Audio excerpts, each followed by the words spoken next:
Please, as you are returning, we are making use of these 2 rows. Please, let's fill these rows. Thank you. Just these 2 rows.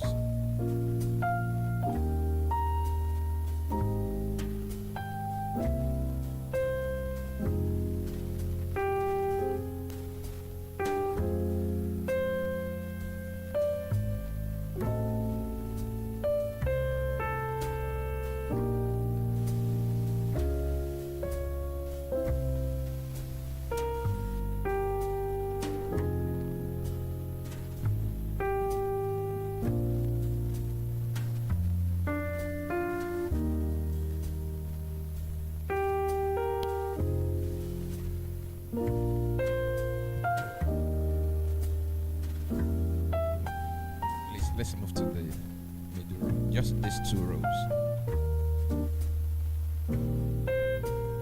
Please, let's make use of these 2 rows.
Good morning, ladies and gentlemen. We are starting right away. Let me do a quick reminder that this is Venue Chain Africa. The outreach this time around has been brought to your school, the Pacesetter School UI, and it's going to be a wonderful day today. So for today, I want us to quickly learn our slogans that will bring about, a good day for us all, today.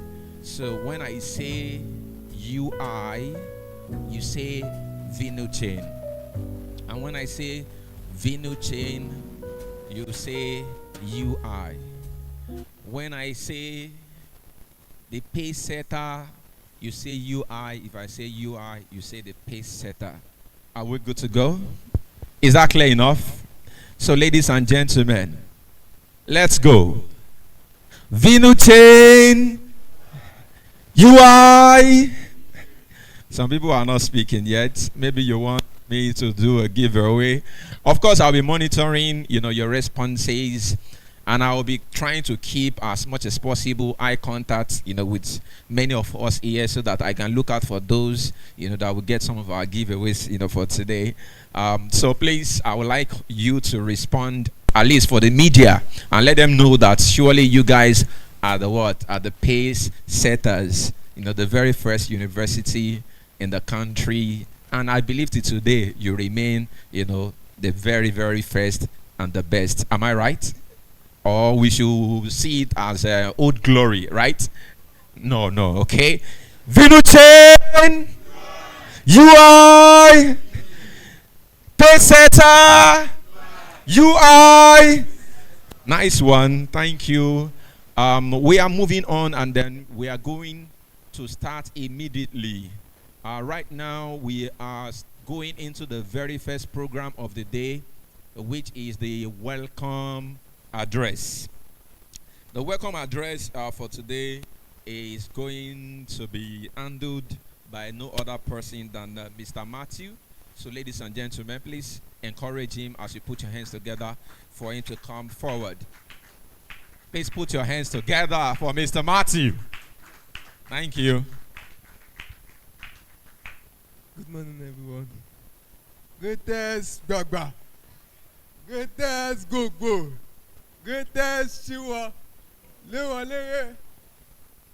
My name is Matthew Ayigogbon, and it's a pleasure that I welcome you all to the University of Ibadan Blockchain Awareness Program, hosted by Venue Chain in collaboration with Blockchain UI, and also SFC. I don't know if they are here yet. Student Finance Club. Okay. So, students, tech enthusiasts, developers, innovators, and thought leaders were gathered here in a roof to explore the ever-evolving world of blockchain technology. We are living in a time of exponential change, where the boundaries of what is possible are redefined by innovation. Among the most transformative of this innovation is blockchain, a technology that is reshaping industries, empowering creators, enabling decentralization, and offering new ways for people to interact, transact, and build trust. This program was born out of a vision to build the gap, to inspire a new generation of blockchain-savvy minds, and to provide a platform where learning meets opportunity. Whether you are new to the concept of blockchain, Web3, navigating the Web3 space in general, today is a day for growth, and we are doing that together. Over the course of this event, we'll dive into the fundamentals of blockchain.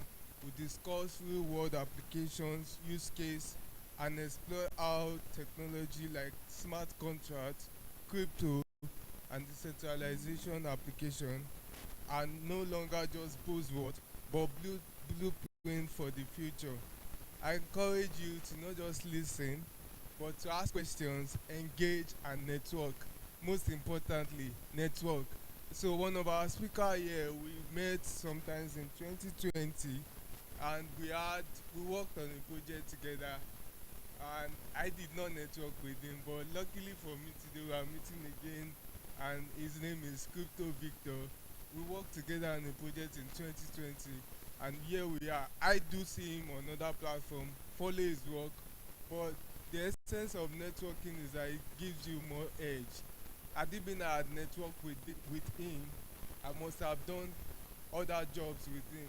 So another thing you must also take important about networking is that even beyond blockchain, I know I was in Futas 2 years ago, and I had a connection with some of the people.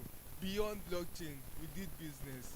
So just beyond the blockchain, try to network with people, try to um, connect with people. So I want to welcome you all, and let's build the future together. Thank Ladies and gentlemen, Mr. Matthew, please put your hands together for him once more. Yeah, we are getting started. It's becoming big, and we are going to be growing bigger and bigger. Let me quickly ask one or two people, what is your takeaway from his speech? Let me start with you, sir. Give me one word or one sentence you took away. The key takeaway there is networking.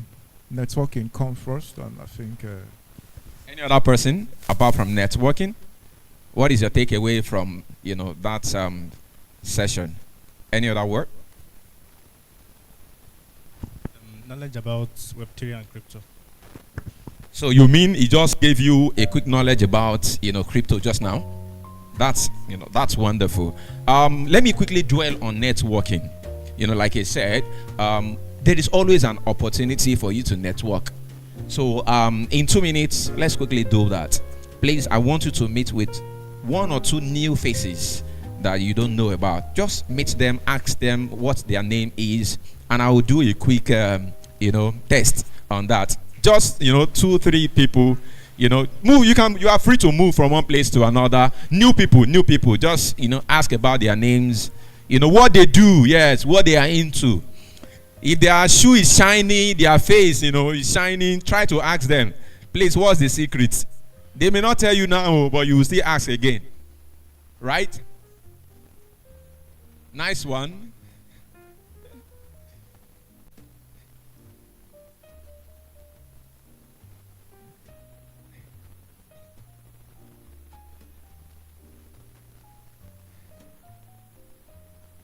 Vinu chain, UI, pay setters, UI. Thank you.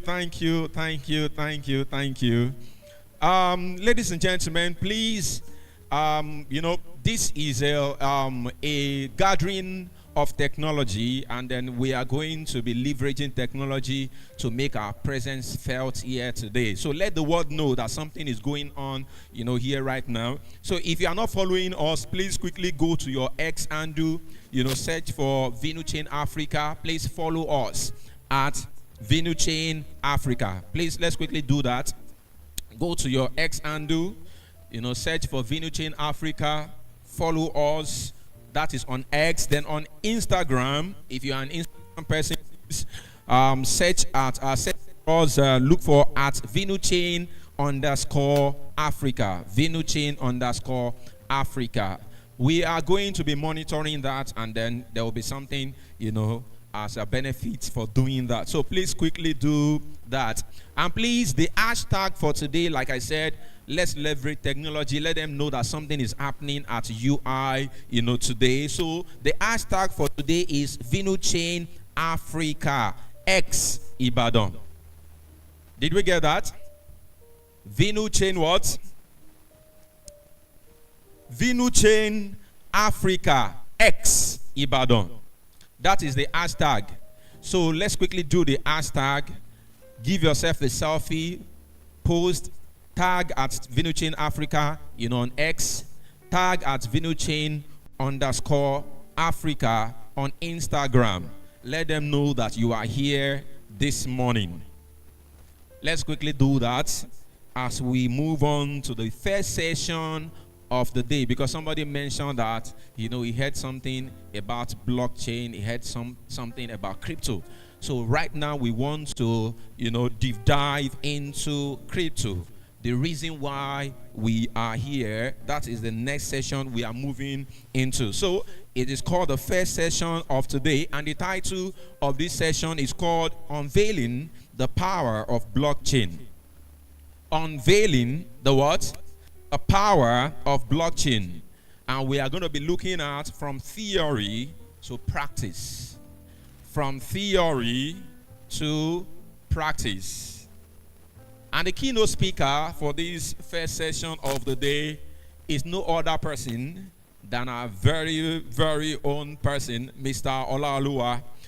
Mr. Olaoluwa Olashino is a dedicated blockchain community manager, an educator with a robust background in the rapidly evolving world of blockchain technology and cryptocurrency.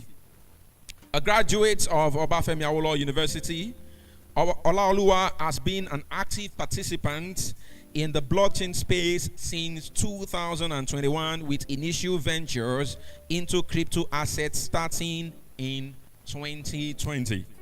With a strong passion for financial literacy and empowerment, Olaoluwa has been instrumental in organizing numerous educational events, attracting over 4,000 participants eager to learn about blockchain and cryptocurrency. These events have been pivotal in demystifying complex concepts and making blockchain technology accessible to a wider audience. Olaoluwa is also the visionary founder of O3 Financial School, an institution dedicated to imparting essential financial knowledge to young people, fostering a new generation of financially literate and empowered individuals. His commitment to education and financial empowerment underscores his belief in the transformative power of blockchain technology. Ladies and gentlemen, if your hands are not too busy, please put your hands together for Olaoluwa Olashino. Good afternoon, everyone. Are you asleep in the morning? Good morning, everyone. How are you doing? I hope you're not feeling cold.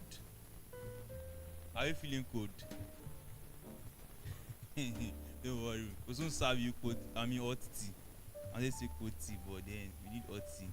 So my name is Olaoluwa Oluwashino, and I'm a lot of things, but I always go with this with being title of being the founder of O3 Finance School. That's the major title I go with, because that's my major also. Yeah. So I'm here today to take you guys on a very crucial topic, which is about what exactly is blockchain technology, applications of blockchain technology, and how exactly can it impact you as a person. So basically, the topic for today is unveiling the what? Unveiling what? From what? Yeah, so basically, I would like section to be interactive. Yeah, I don't know if I did writing some things. I don't know if it's what I'm seeing you're writing. I've not said anything so far. I would like this particular session to be very, very interactive. I like to have conversations with us and not just I don't want to aspire to Maguire you. You get it? Like you can see here, it's from what to practice. Not talk. Let me understand what is foggy. What I know clear about. So I can give you guys a little bit of clarity as to how you can use blockchain technology and take the idea from theory to practice. So basically, this lesson is going to cover what is blockchain technology, the structures of blockchain technology and how it works, some blockchain use cases, popular blockchain technologies, cryptocurrencies. Then we'll have a question and answer section. And most importantly, what is not here is that it will be an interactive session throughout. Let's move to the next slide. Next.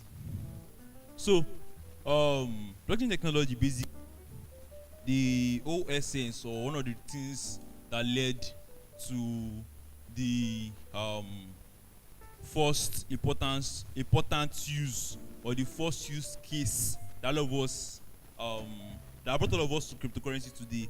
The first use case was what? Who knows the first use case of blockchain technology here? What's the answer? Bitcoin. What's the other answer?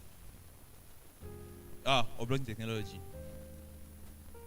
You should what's the other answer? He said Bitcoin, he said to buy pizza. What's the other answer? The first use case for blockchain technology. What's your answer? Okay. What's your answer? Decentralized finance, decentralization. Who else has an answer? Nobody else to try. Okay, so basically, the first use case of blockchain technology is Bitcoin, like he said, and the first use case for Bitcoin that made it like an official was the pizza purchase. You get this, and some of the things that have come as advancements on how people are using blockchain technology so far is what? Decentralized finance. So we are all correct one way or another. So basically, there's many shortcomings in the traditional banking system that led to the first use case of blockchain technology. Blockchain technology has been existing since the 90s, but there are so many products and so many ideas that so many people have tried to develop on blockchain but never succeeded until 2008, 2009, after the financial market crash in the US that was caused by the whole housing issue in the US. I think we should just go and read about the story when we get home, so you can have a better understanding of that particular gist. But that's basically what led to the major or the first implementation of Bitcoin on chain, and which led to the whole it has been pioneering the whole shift to how we think about finances, how we think about everything. But blockchain technology itself, the idea is it's supposed to be a ledger. Or let me ask, who can define blockchain for me here? Who knows what blockchain is? Before I explain, who knows what blockchain is? Not to try. For me.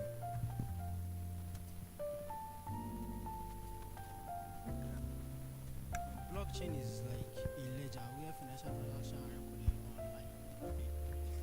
Try. Blockchain, from my experience, is okay. Don't worry, I'm okay standing.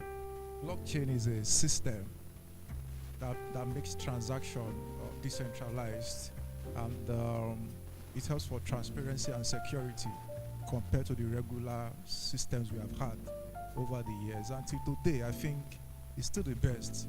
Why? Because I've personally used it. I've used Binance. I've used several platforms where I traded. I've done NFTs and several others. So I really enjoy it. Even the use cases beyond finance, like healthcare, like politics, and a lot of other advanced systems. So blockchain has come to stay and is the future. Thank you. Please clap for him. You said something when I asked you for the definition. You said it's what? That record financial transaction, yeah. And you also elaborated further on that particular thing. And the whole essence of let's first of all analyze some of the shortcomings of the traditional system that led to the first important use case that of blockchain technology. We have cash is useful only in local transactions and relatively small amounts. Where you face challenges of, okay, I want to buy something from AliExpress. They're telling me my card cannot pay more than $100, and I want to pay more than $100. Those type of issues. Then talk about time between transaction settlements. Transaction settlements always delays because of there have to be many confirmation. Person will confirm, branch manager will confirm, regional branch manager will confirm, then another person will confirm, then now move it to international and start the whole process like that again. Think about duplication of efforts and things like cyber attacks, and also limited transparency and what have you. That's like some of the shortcomings of traditional cash system. Please move to the middle, please. Which was something that blockchain technology brought about solutions to. When you talk about the ability, is immutability feature, talk about is decentralized future, and every other features of blockchain technology. Traditional system is just like a bank. You know, your banks, they operate without the unique ability of blockchain technology. This banking started from just them recording things on paper. They also record, they have ledgers, they have these big books, and they record everything. Then later they advanced, started using systems like regular systems. So they will build their own website, have their own database, whereby they keep those records of transaction and everything. Then they advanced again. They made it more automated, whereby you can easily perform transactions without your bank, your cashier at the counter's effort. Then now you now see the fintechs. Now you're seeing the ability of you to use you're not adding AI. You can use a bank. I can also use an app, open your account, upgrade your account and everything. And some of those things they are automated through the use of AI. They're using artificial intelligence to like generate mode. Sorry, please. We have session for questions and answers. So if you have any questions, please just write down your questions. When it is time, you can bring it up so that we can manage our time. Thank you. Like you mentioned, that blockchain technology is used majorly to record financial transactions. That's one of the use cases of blockchain technology. The major thing blockchain technology is used for are embedded in the feature of blockchain technology. We're going to talk about its ability for immutability, decentralization, and things like that. These are like the key features of what blockchain technology is all about. The ability for you to record anything without it being disrupted or anybody having the ability to change information of what you have recorded, because transactions are recorded in a particular sequence. That is, if he takes his phone and gives to me, that's going to be recorded first because it's happening before I ask you to also give me your phone. So immediately it does that has been recorded. Then when you also give me your phone, you get it. That when you also give me your phone, that's another thing that is occurring afterwards. Is known as happened. Imagine he wants to take that phone back from me without him wanting to allow that same transaction to appear on the blockchain technology. It's not possible for it to happen. Why? Because of what? Your transaction already followed his own. So there's not even no cancel your own transaction to make his own happen. Then you now talk about you now understand like the concept of blockchain technology just from two words. Talk about block and chains. Just like transactions, just like when we were in secondary school here, can we all remember how we would take one book and add another one to it? Who can remember? Who did it? How many of us did it here? That you take a book and add another one to it. They will tell you that if you don't add your SS1 to SS3, you don't pass your senior WAEC. Who remembers that gist? So basically it's the same thing with blockchain technology. It's just about those notes that are written that is filled up in one book are various informations from what the teacher has told you in class, yes or yes. Then those information that I have written there, they are important information and nobody can disrupt them. Cannot erase what you have written in viral now. Even if you use TPS, somebody will know that something is wrong there. And in blockchain technology, you cannot use TPS. It is there. You get it? Then you adding another book to the back. That's where the word chain comes in. It is the ability of one block. One book that is already filled with information is a block. Then the ability for one block to join to another block, so that those information you don't lose one particular block of information. That's where the chain comes in. So a block joins another block, and it keeps going like that. So transactions cannot be slowed down, cannot be interrupted by anybody, because there is another feature of blockchain technology whereby one person does not have the ability to store information that is regards a cloud blockchain. The way they run a blockchain technology is giving different people the ability to run or store this information. Now you talk about node operators in blockchain ecosystem. Those are people that like keep data of what goes on chain, and this information take one block, add it to another block, and it becomes a chain of information. And that particular thing just for us to point to the fact that we can record more than just just like in secondary school now, we do for me I was a commercial student. I did commerce, accounting, economics, mathematics, further maths, and so on and so forth. I cannot remember all the subject again. Old age. So each of those subjects, for example, now at least till I finish SS3, I had at least 2 books. It shows one thing. What does it show? There is each subject is what area of what specialization. Do you get it?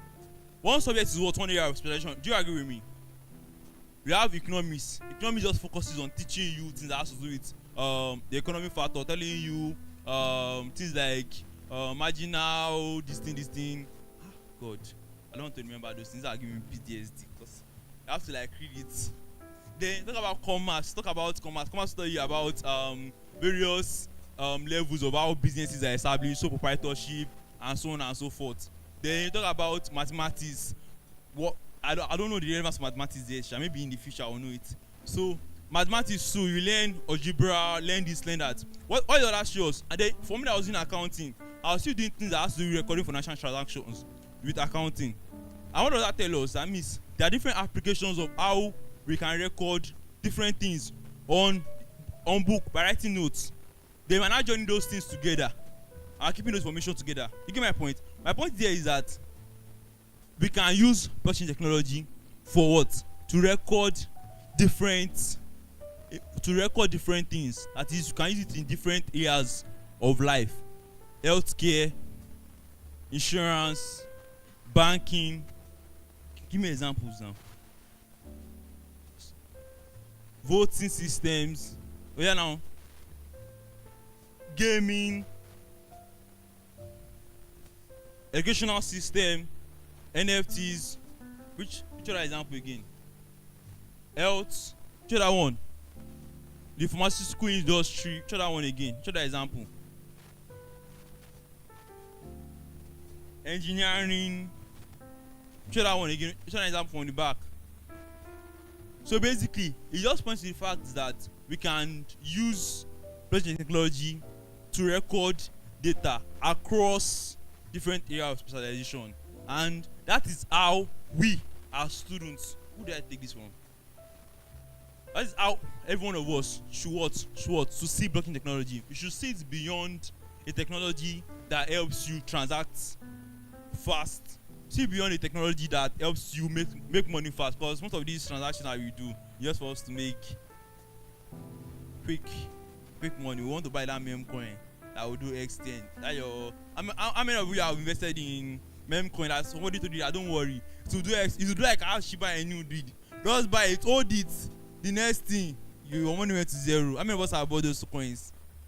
And it's up here now, don't be shy. All of us have done it. I cannot count the amount of money I've wasted type of coins. You get my points. So basically, you won't see. That's basically the thing. So we need to see it beyond just us making quick bucks or making quick cash. We need to see what exactly are the other things in our lives that blockchain technology can be applied to make our life easy. Pharmacy students, there's a chain of how drugs moves from the warehouse to the final consumer, and because of this chain, there's no decentralized or open source data to how this movement is done or how these drugs move from one. That's why you see most of all these pharmaceutical companies now. You see drugs, malaria drug, they'll tell you scratch one code to confirm if it's real or not. Just let us imagine this thing. All those are waste. Imagine somebody has now packed. Somebody goes to the hospital, packs carton of the malaria drug that they have given everybody. Now go and put fake drug inside that same carton. If you scratch it, we know us to give you. And most of us don't scratch it, yes or yes? Most of us don't scratch it now. Most of us confirm it. Many of us don't confirm it. So even they can even put their own scratch code. It's not for you to see response. It's not for you to see response. But when there's a decentralized form of how we can access the data, not like we should send him 10 ETH now. If he sees you and he tells you I sent him 10 ETH, even if he does not give his wallet address, if I don't give my wallet address, you can go on chain because of the time frame when I sent it, and you go and see that transaction, you locate that transaction on chain. Yes or yes? Can you help me go to it scanner or something? So that's basically, imagine we have a system like that in the pharmaceutical sector, whereby this person produces this drug, he produces malaria drug. Then people like very dark man. I hope this is not very dark. Oh boy, it's not live on social media now. Okay, let me not say that part. Let me not say that part. For no. Let's do that. So people, let me just say so can laugh. People like very dark man that went to Onitsha and was fighting for the drug sellers in Onitsha market, and they were saying that no, those people are to pay one so fine. We can see everything on chain because we can see every drug they are buying. We could have seen where they exactly buying their drugs from. If there's no record of where you are not buying from the right source, you can easily confirm that it is true or not true what NDLEA are saying. You get my point? I mean, now is it not that for NDLEA that was even giving them? So basically, you get my point. When you have a decentralized form of network whereby you can confirm those things, this person can just go and check. Person can go and check. It will reduce the way people are scamming each other. Remember, you know how those people will tell you now. They'll tell you that, okay, bro, let me sell this phone for you.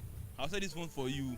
So I know somebody that wants to sell this phone. No, imagine now, he wants to sell this phone, and you want to buy phone. You want to buy this Samsung. You want to buy Samsung. I can tell you, he wants to set 100K. I'll come and meet up like, bro, Alpha, keep person wants to sell this phone. Oh. Now 150K. Oh, shall you go buy? You be like, 150K plenty. Shall you know if you help me reduce down to 145K? You come and do Alpha, the guy doesn't have 95K go pay. Oh. This one I say, yeah, now bring the money. I'll collect 145K from here. Pay this one 95K, carry 50K. My own profit did not reduce. Now him, person will get phone gonna make rich me. You get my point. So that's basically some of the things we need to understand, because that way you could have easily like track. If when you sends me in the morning, we still have spaces here, space in the front. You can easily track it and see if he truly collected the same amount he gave to me. And when this, and he can also see that I make 50,000 naira. When he said I'm making 50,000, and he said I want the phone, I have to reduce 5K. You come from my head, yes or yes? How many of us has that happened to before, that you will see that somebody scam you and you be like, they catch that guy. So basically, that's one of the benefits of blockchain technology. So basically, you can see if these are latest transactions, this one you can. Like, I'm trying to look for time, best time now. See this one, refresh it.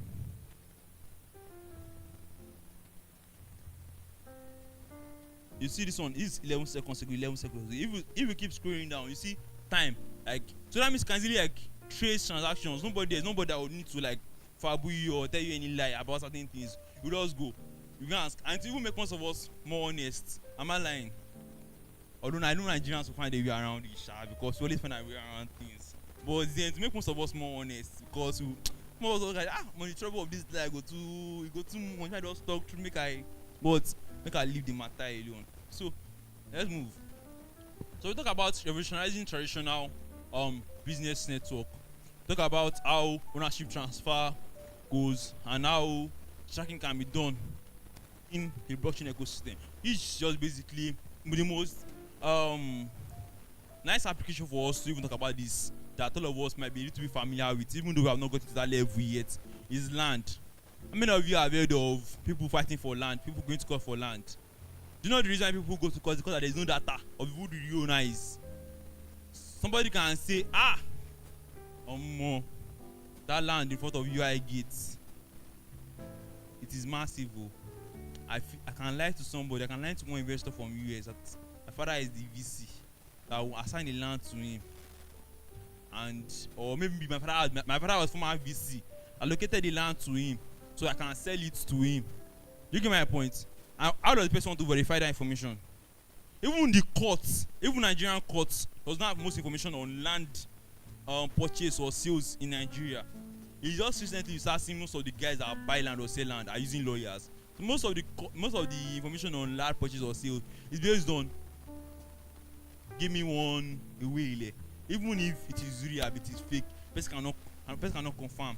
If I venture him now, let's say his dad sold a particular land to me, then him is like the maybe let's say him he sold a particular land to me, then you are the who would pass it up, him is the son of this person, then he now wakes up one morning and he realize that he needs money, then maybe his daddy did not tell him about selling the land because daddy use it for something, maybe him as his daddy he had one extra wife somewhere and he used that one to soft the extra wife. Do you get my point?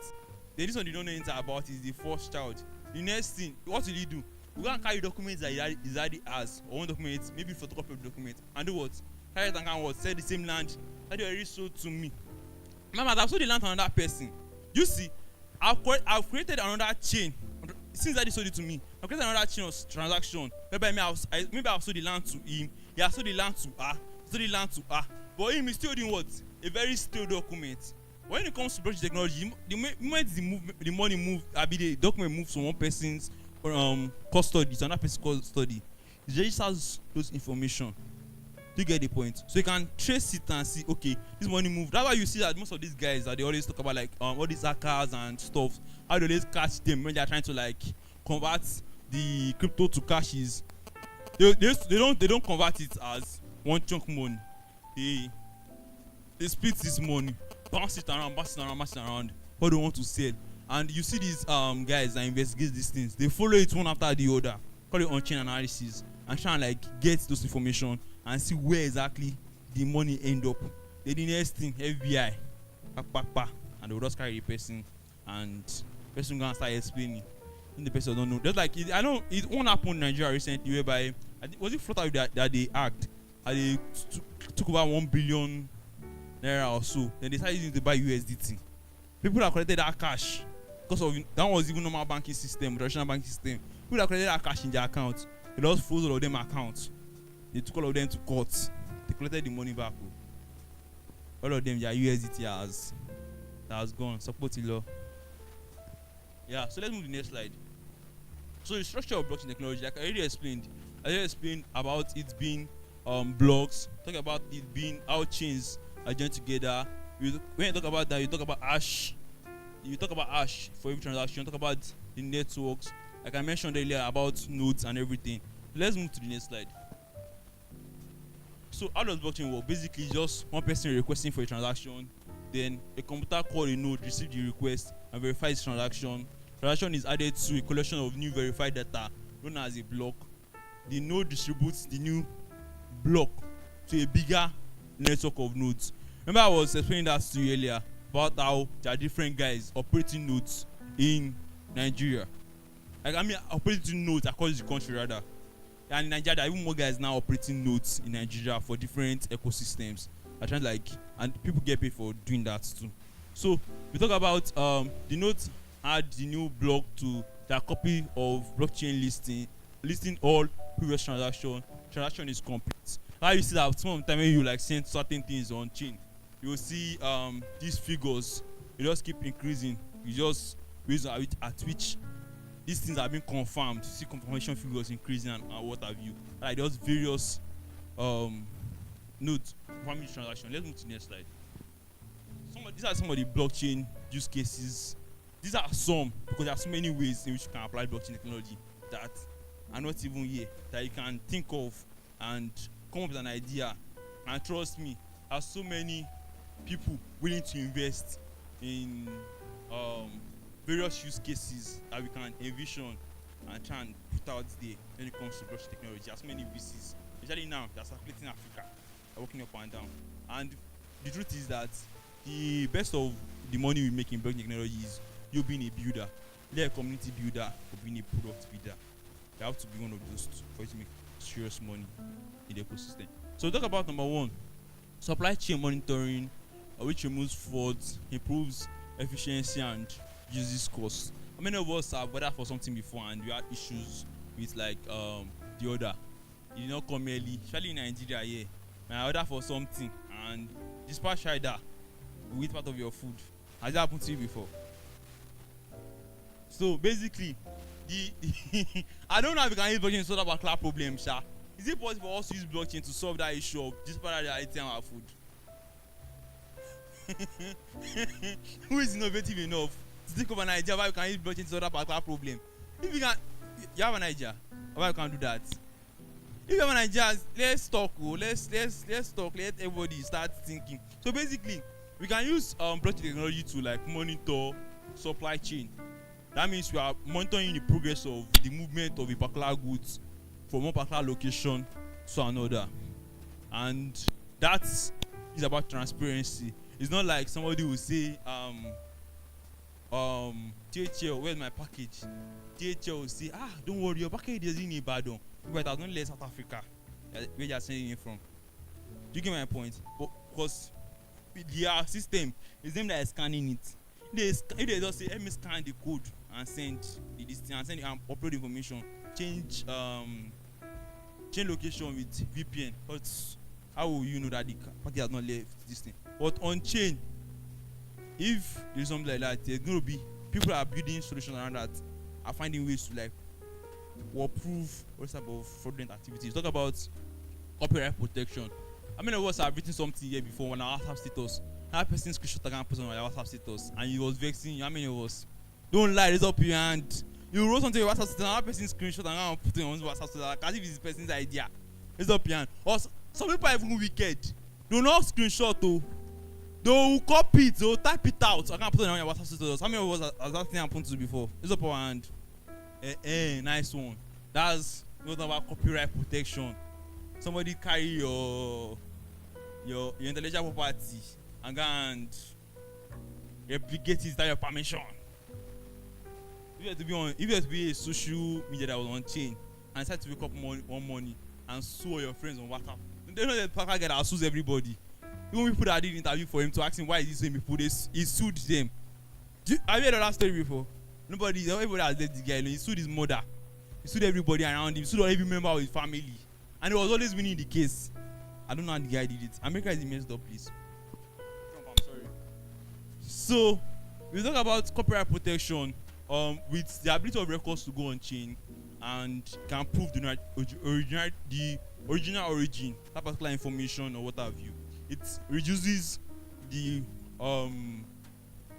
stress of you confirming that you are the real owner of a particular idea, a particular intellectual property. You talk about digital identity.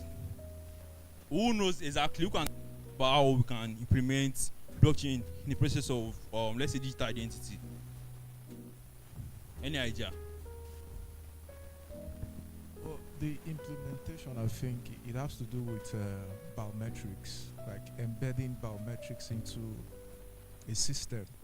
Yes, it's about building, crafting, and I think it will resonate more with people that are into computer science. I do software development too, so I know how we do these things. We would implement an API with this system, and effectively it works. Thank you. Please stop for you. We also have another idea of how we can implement digital identity in blockchain technology. Basically, like I established during my first talk when I was explaining books and using sellotape to join books together and what have you. What did I establish? That records can be kept on blockchain technology. Digital identity are what? They are what? What are digital identities? They are what? They are records. And these records cannot, you know the way, I don't know if you have heard of identity theft before. I know it does not happen in Nigeria. Nobody really has identity in this country. Would somebody steal your identity? How much is your account? Nobody will steal your identity now. Even rich people say cannot steal your identity because they will cast. The gap between poor and rich is wide. So for you to steal rich man identity, you would try. For you to say why you steal a poor man identity? There's no reason. There's nothing to just implicate the person. That's why you steal the person's identity. So basically, but with those records of digital identity being on chain, it is very, very hard for somebody to what's name steal identity. And imagine the infusion of AI technology, ability to identify a human's face with blockchain technology and using for digital identity. Imagine how crazy that would be. How many of you has it ever happened to that you're using OPay? You want to transfer money that is a little bit higher to your account. Maybe somebody transfer someone like me, I transfer 1K to my account. and they support now do something good for me. Now to transfer 2K out of my account, then see people say, show me your face. You can transfer the money. Okay, it is my money. Send my money. Do you get my point? Like they'll actually like verify. Am I lying? Is it only me that it happens to? Yes. Now you'll be sending 1K. I didn't know you. This guy now 1K already sent. Anyway, send 2K. I better flag that transaction. Do you get my point? They don't ask you what facial recognition before the money will go through. If your face or not, if maybe a parental, somebody has now blow your face a night before, and you also use money to buy drug. I pity your condition. So basically, that's just the that's just it. Imagine infusing AI, the ability for facial recognition and everything into their feature of blockchain technology is record keeping. Infusing those two together, that's like a powerhouse. So I can secure digital identity. Personally, I'm building a product around that. Don't worry, you see very soon. So let's talk about banking. Blockchain technology has made banking faster. Yes or yes? How many of us have worked for any crypto company or anything here before? Or you have, okay, maybe let's say, who does Zilli here? What has ever done something online before? You did something online, they gave you like $5. Nobody. I even know to chop giveaway here. All of you are tap. You should tap. You not tap. You know how that money moved now. You just move, enter your inside account, sharp. That's basically banking, and that's one of the most used feature of blockchain technology. Most of the feature we are exploring mostly, and most people are investing into when it comes to blockchain technology is the financial aspect of things. But there's many people that are not trying to see that. Okay, let's see if there's another. But the only reason why financial aspect of things are investing more there is that it generates more revenue. And everybody, if you want to go and invest in education now, yeah, will see what you want to go fit talk. So basically, that's the banking. Talk about digital voting. Yeah, we can implement digital voting in UI here. You guys just free now. They go now. There was it to win that win. Did they do any? Do you feel like I see there was Madaro in the whole voting process? You don't feel like I see there wasn't, but who can give me an idea of, bro? No worry, I don't want to cause fight for now. So no worry, no panic. So who can give me an idea of how we can implement digital voting in blockchain technology? Digital voting. Nobody. Digital voting, it's very possible if we build with AI system. Like sometimes last month, I was testing Gemini. It's an AI tool, and I was able to even build an app almost instantly. So it's very possible, but we need experts, like minds, people that are skilled in IT, software, even fintech, to make such system work. It's very possible, very easy, but the challenge we have is if you are building a system, you must have a good security in place. You must have like minds, you must have support system, and people, environment that wants it to work. You could have something and the environment doesn't enable it. Yes, like this blockchain we are talking about today, I have been into blockchain since 2017. My first Bitcoin I traded when BTC was 20k USD. Today BTC is around 100 and something. And those period, when you talk about Bitcoin in some places, they are like, is a scam, is Yahoo, so, but I'm very happy today that I'm part of, something like this, and people are beginning to adopt it more reasonably. So I'm very happy beyond even attending this. I know we can build meaningful things and we'll deliver. We have the know-how, we have resource personnel, and I know UI has a way of, helping bright minds. Thank you. So basically, when we talk about digital voting, I really explain something about digital identity. For you to vote, you have to have voter's card, right? So imagine you have a digital identity. I'm trying to inspire you so you can acquire something. You have a digital identity. You want to vote. You need a system that to confirm that you are a real citizen of that country, and you are old enough to vote. Are you getting me?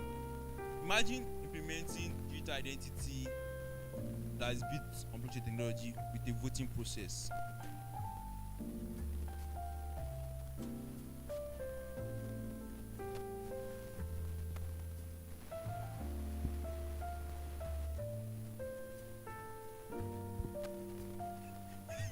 I did not say anything. No. They cannot. This one cannot tell anything. So, are you getting my point? Because the voting process is on chain, cannot disrupt the data that is on chain. Then you have combined digital identity with it. So that means anybody that is voting has to be a thing, has to be Nigerian citizen before the person can vote, before the person can cast a vote. So that you have sufficient information on the data of voters that are supposed to be voting on the day of an election. Yes or no? So peradventure, in a state of 20 million people, you now see 30 million votes. What will you do? You question it, and there's not going to be verifiable data to back as the back of our question up as evidence. But you will see most of our elections, there's no verifiable data to back anything. They just tell you go to Supreme Court. So let's move to the next one. Talk about real estate. I've already established the use case of how we can use blockchain technology in real estate already. Then we talk about charity. You know that so many people collect charity funds. I hope you guys heard the gist of how they were saying they were using USA to sponsor one in Nigeria. But imagine they were using blockchain technology to track the process of how that money is being spent. It will be easy for them to flag certain transactions that look beyond charity expenditure, because money to buy is going to be money to buy food. So talk about pharmaceutical. We already talk about pharmaceutical trading. We already established that one too earlier. We talk about asset management. How many of us we have plenty trousers? How many of us have plenty trousers here? Like we have like 3, 4, 5, 10, 20. How many of us you have plenty trousers here now? You know how you wake up this morning. Maybe I don't have money, plenty money. Like me, I have plenty money. I wake up this morning, I'm going out, go to POS, please give me 10k there, put it in one trouser. I come back home, I don't bother trade that trouser, I drop the trouser. I'm going out the following that trouser again. I got another 10k and I put it in my pocket. I don't literally, you will not spend 10k finish if you got in a day now. If you are paying for, hold on. You do transfer. And not spending 10k, you cannot spend 10k cash finish in a day. But most of the places, you cash throughout, but even with cash throughout, they are paying with transfer. But me, most of the time I go out, I only hold cash for okay. Somebody say Alpha, who goes you? You're like, Alpha, senior my idea now. go school to get I come from Lagos, so those things happen once in a while. They always want you. And you don't have cash, you say you want to do transfer. They go see your account balance, you go explain. Don't give me 10k. Some money where they did now 1 million. I beg, give me 50k. Yeah, that type of thing. That type of things happen. So basically, when you talk about asset management, you just have ability to like put or track together everything you own. Imagine me that have plenty trousers and I'm spreading money up and down. Those money now, I don't know how much is there. Cannot be accounted for. But using blockchain as a means to like manage your assets, this information can be in one place for you to see everything. Okay, I have 10,000 naira in this pocket, I have 10,000 naira in this pocket, so you can easily track. You know, some people you have something and you have forgotten that you have it. Has it happened to you before? You have something and you have forgotten that you might be one code. Maybe one time you're traveling back from home to school, you have plenty money. Like, may I buy like 3 code come school so if you want to spoil. Who does that here? You're like, in case of you want to spoil, you're not gonna keep 2 somewhere. You're not forget about it. That semester, God will not be good to you. You light in your hostel will not do yama. Your charger will be okay. Your charger will not spoil. Then all of a sudden, you have forgotten that you had that thing. All of a sudden, you just remember one day. But as me, we have something. I'm just using these small things that we have access to right now to give example of how we can use blockchain as a means of access management. But when you not having plenty money, as I expect all of us to have very soon, and start buying cars and land and everything, it's easy to talk about claim processes. Like when you're giving out charity and you want to like verify how where exactly are claiming those funds they are giving out. That's a combination of what digital identity and what claim process. You can know that that person are giving the money really what deserves the money. If you are saying, for example, you want to give out money to people that are physically challenged, okay, this person that is collecting the money is usually physically challenged, because now in Nigeria, person that is not physically challenged, we tell you that is emotionally challenged, so he can benefit from physically challenged benefit. Yes or yes, challenge and challenge for Nigeria now. So talk about certificate verification. I know most of us might have not experienced that yet, but somebody was telling me something yesterday about how we have to be going from one faculty to another place just so you can do clearance and leave your school. Not to leave your school. You're not supposed to come back and come and do MSc, do PhD, turn to a lecturer, but he wants to run away. But you get my point. Imagine if all the student data is not on paper, it is on chain. Does he need to go around and start walking up and down on campus? Imagine he wants to seek for employment now. The same way he's walking up and down on campus, that's why the employer will be walking up and down to verify that he's what? A former student of what? UI. Do you see those processes? Imagine blockchain technology. It just gives him for letter address, that one pays for letter address. He just see the certificate. He just say, okay, come to work the next day. Thank you, Mr. Ola. Yeah, let me. I need 2 minutes more. 2 minutes more. From the question time. Yes. So what's the name? So let's talk about, these are like various chains. These are like various blockchains, popular blockchains that we have. We have Ethereum, Bitcoin, Binance Smart Chain, Avalanche, Filecoin, Polygon, Optimism, and Solana, Phantom, and Vino chain. And these are various chains that we have. I mean, I'm sure most of us are familiar with many chains. Some of us have attended so many events. Yes or yes? So, but may I miss most of them? Let's move to the next one. Challenges and limitation of blockchain. Talk about scalability. That's one of the issues of Ethereum. That's why Ethereum is having a lot of L2s. Talk about regulatory concerns. That one is changing. Our government is already signing regulatory policies into the law that is now improving how blockchain is accepted in Nigeria. Talk about energy consumption. That one is mostly concerned with Bitcoin because of Bitcoin mining. Like, especially for example, when Ethereum switched to proof of stake, they took Ethereum away from the power issue, and most of the other chains right now operate on proof of stake mechanism, which uses the consumption of electricity. Let's move to the next slide. Then talk about blockchain policies and regulation.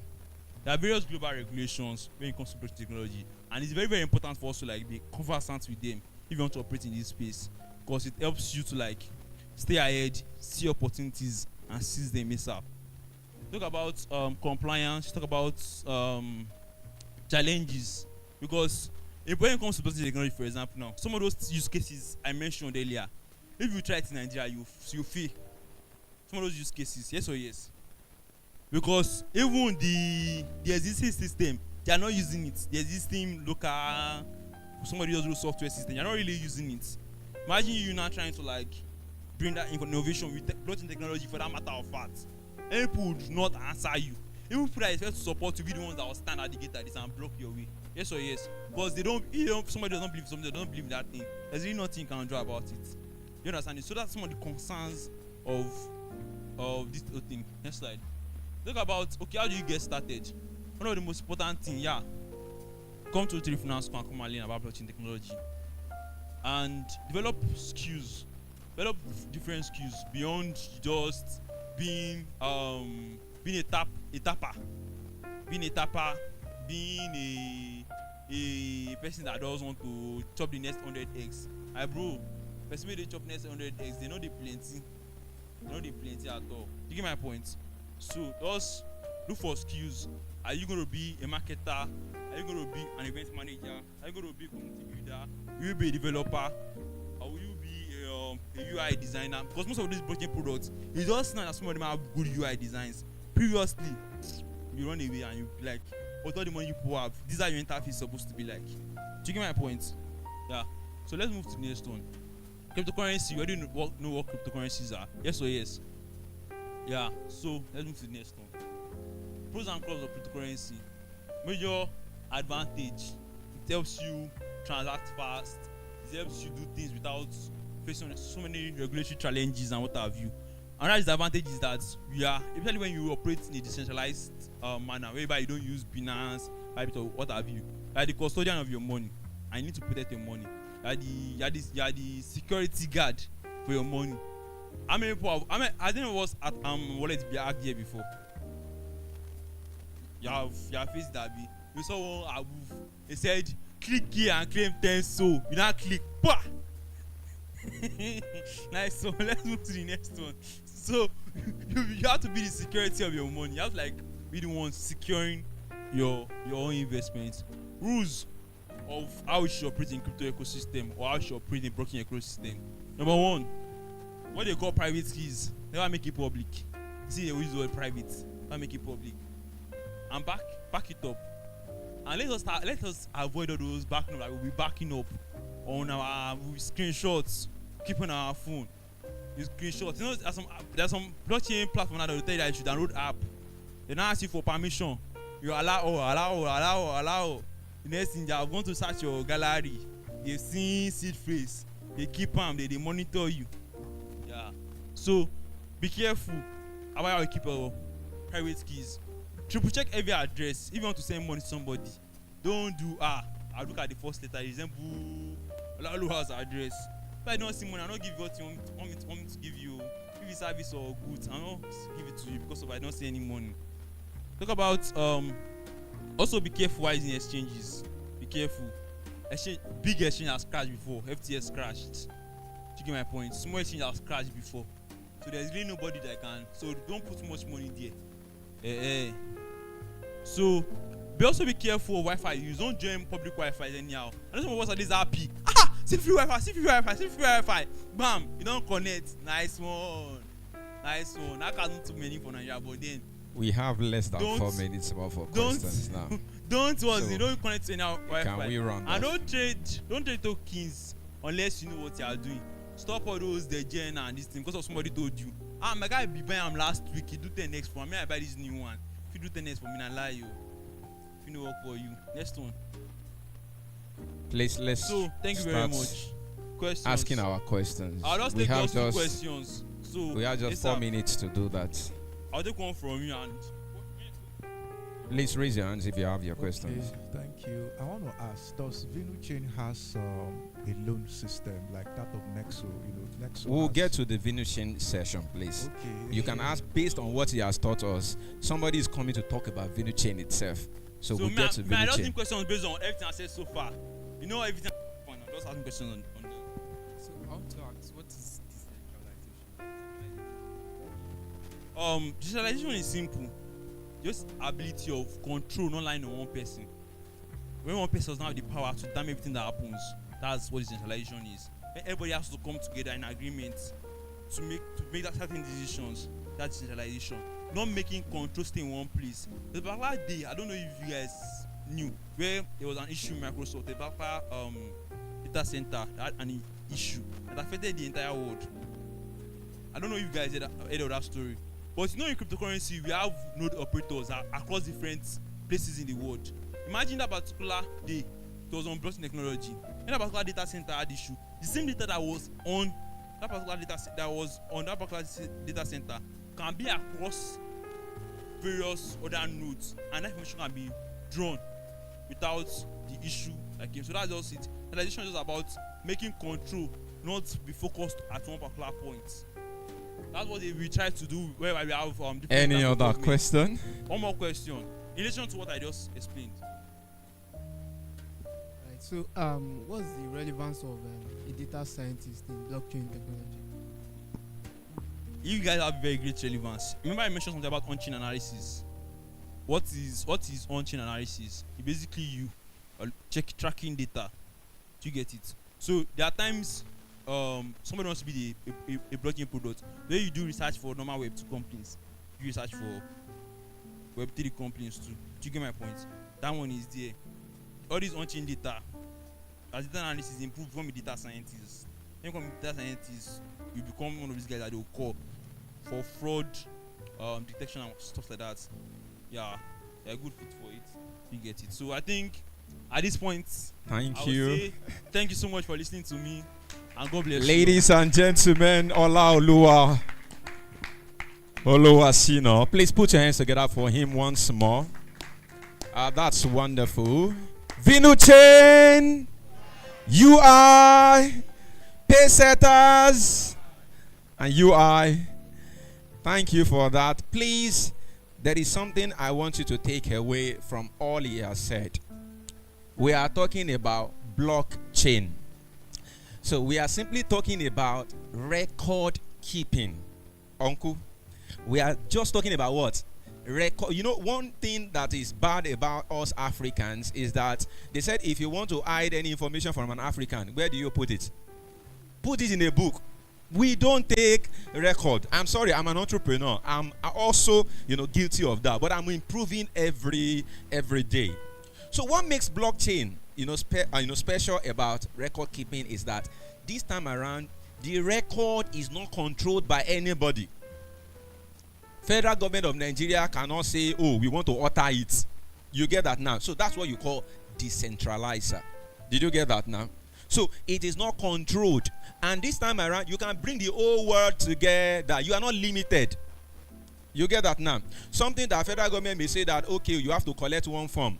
As I am now, I'm listening to radio in Ibadan. Of course, I'm from Lagos, so I don't regularly hear what is happening in Ibadan. And some of the things I've been hearing today is one issue or the other, no lights, land issue, so many things. So now imagine if you can bring about record keeping about land issue. I'm from Ibadan. Presently now, very soon, I may say that I do not have any roots in Ibadan anymore. Because where we call our ancestral land, that, about my forefathers have lived over 400 years ago. Some people said that we are not the owner of the place and they have sold the place. So, but if there is any, record that can show, that can prove that, oh, sincerely, these people have lived here for so, and they are entitled to it, then we are not going to have any problem. So, blockchain is going to help us.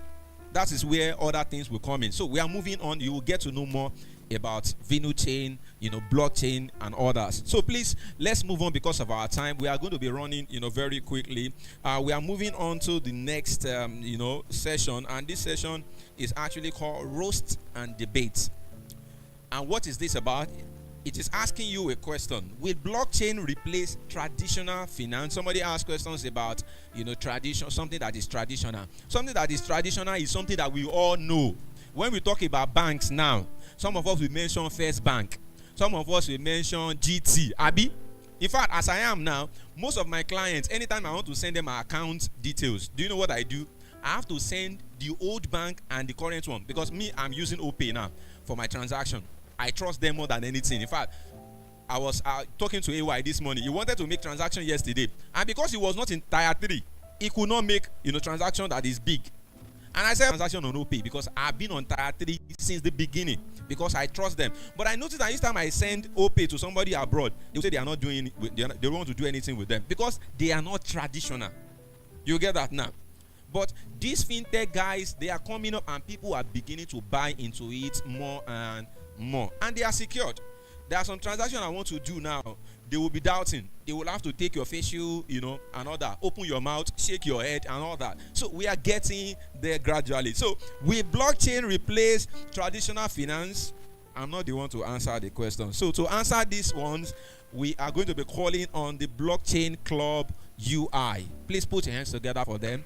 They are the ones to answer these questions.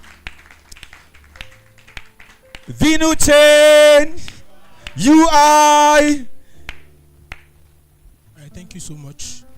Good afternoon, everybody. Greatest Gbagba. What's going on? We are cold. Yes, so. What's going on? You guys say give away 10,000 USDT. Please, don't be cold. There's only book. Okay, so before, how many of us are familiar with blockchain, cryptocurrency? How many of us are?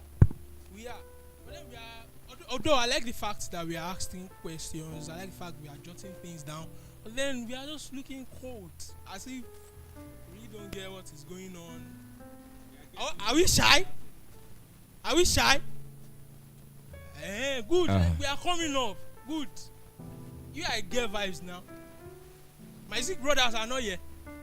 I don't have Zik brothers here. Okay. Good morning, everyone, or good afternoon. My name is B Smart. I'm a trader, a technical analyst, and a tutor. So I'll be the one to anchor the roast and debate session. So before we start that, when last have maybe any one of us here, when last have you had like 12 hours lights? Like at a stretch, you had like 12 hours lights, a stretch. Everybody. No, I'm not talking about in the school. Off campus, 12 hours lights, a stretch. Where are you living? Everybody, 12 hours light is a lie. At the stretch, light do not blink. It's a lie. Exactly. That's where I'm going. Thank you, sir. So exactly, that's where I'm going. So now, based on blockchain, we are not here to hype blockchain. We are here to roast it, debate it, and ask those uncomfortable questions that our tech bros don't want to answer. They don't want to answer. So, all right, thank you. So we'll be starting now. If you have made money from cryptocurrency, please can I see your hands? You've made money from crypto. UI.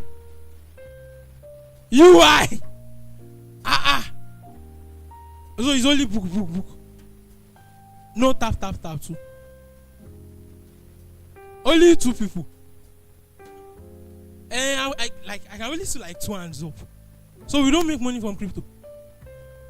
What are we doing in UI? All with the height. Low key.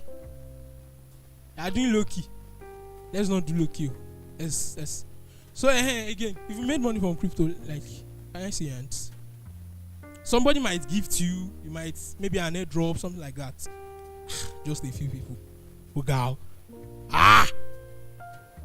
Yeah. Okay. If you lost about half of the money, maybe you've lost about half of the money before. Can I see your hands?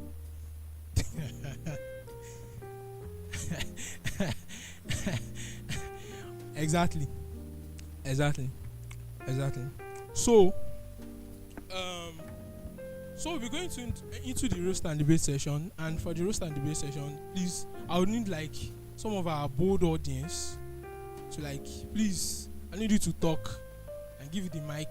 I want to believe we are all familiar with blockchain, and if we are not really familiar with it, as we dive deep into the program, we will get to understand better. So I'll be having some of you talk about it, I'll ask questions, then we can roast it, we debate it. If you think it's not right, you want to tackle that point, and there's a chance. I think we have just 25 minutes for that. We have just 25 minutes for that. Oh wow. Okay, sorry, my first question. Alright. My first question. Do we think blockchain will create more jobs for African youth, or just means more maybe tech or crypto influencers and more Telegram scammers? You want to answer? All right. I think it will create more jobs, but a lot of it will be focused like technical jobs and maybe writers particularly. So I think it will create more jobs for African youth. All right, thank you. Please, a round of applause for him. Please, let's engage. I know UI too. Okay. I'm a student of UI too. Okay, maybe that's why everybody is. I'm a student of UI. I graduated from chemistry department. And so come. Let's engage. Okay, please, any other person want to help us with that question? When it comes to job and opportunities, from my experience, personally, blockchain, fintech was the platform that made me have a company of Swiss billionaires in the year 2023. I had Swiss billionaires came all the way from Switzerland.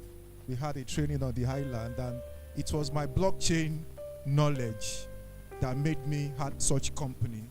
So if it has not happened, I think for me as a testimony, it gave me the opportunity. So if it can give me, it can give to anybody. And I was so happy on that day because the owner of the Swiss fintech company happens to be Obama's friend. Yes, so if I've not had that experience and exposure, it wouldn't have happened. So I'm very sure. But the constraint I see is information, acceptability, and awareness. You see, from experience, I can tell you, blockchain is not only for technocrats. Yes, if all you can do is create content, there's space for you. If all you can do is affiliates, marketing, there's space for you. If all you can do is design, there's space for you. A good instance and use case is that of NFT. People that can only design, NFT. If you can research more, there's something we call OpenSea. You do your design, you put it there. Anyone that sees it can pay you as much as you tag for your price. So there's no limit. Creativity, opportunities, money making, and wealth creation. So it's a way, and it has come to stay. Thank you. All right, sorry. Because of our time, I have to be fast. Thank you so much. So from the question we asked, that means we are saying that blockchain will create real jobs for African youth rather than more tech. But then why is it like the noise is more on their own side, on all those crypto influencers, tech influencers? Why is it like the noise is more? All right, that aside, please, I need somebody to, you just tell me what you learned from the two people that spoke earlier. Just tell me what you learned from what they've said. Just one person, or I pick, can pick blindly, close my eyes, point at you, no vibes. This brother, this fine brother, yeah.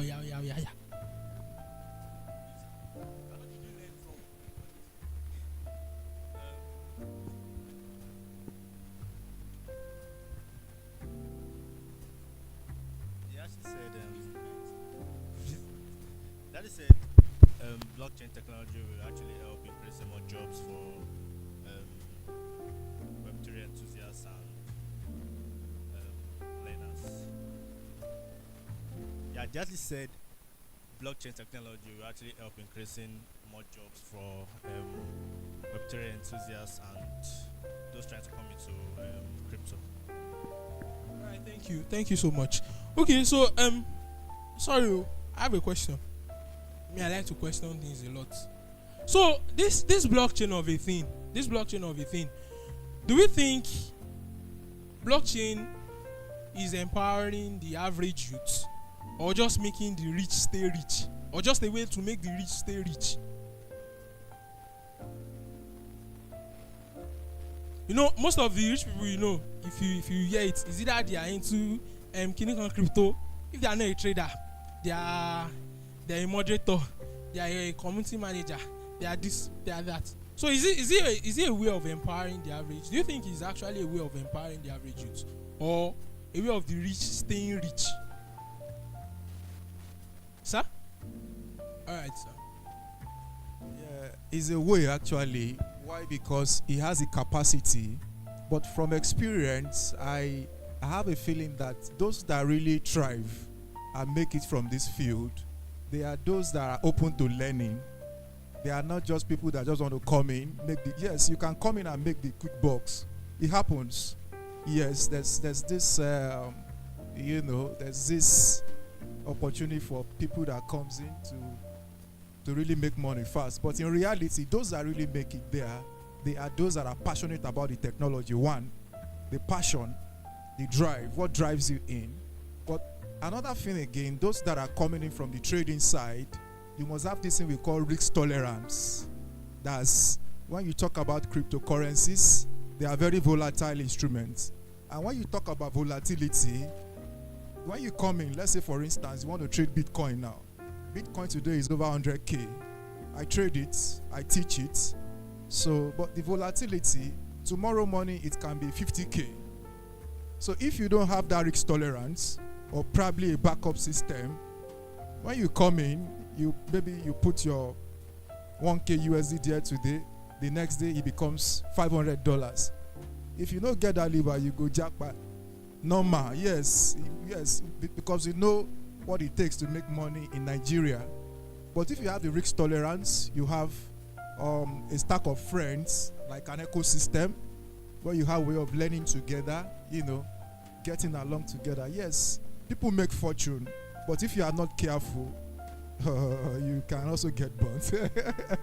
But in reality, he has the capacity to empower, but you must be equipped with the right informations, and don't come in with the idea that you want to box the market, because the market is not choking. That's the reality. Thank you. All right, thank you so much. Let's appreciate him now. That's his style. I'm not clapping, no. Okay. Let's do it like this. I think it's only the guys that are talking. I've not heard anything. Average people to also come on blockchain, because if you are ready to like put in the effort, like the risks and all, you'll be able to try, right? But if you are the type that you don't put in effort, you might not be able to like succeed. Now here we are. I think we still have how many minutes left? Wow. I want to try to be fast as much as possible. So now the big question: do we think blockchain will replace traditional finance?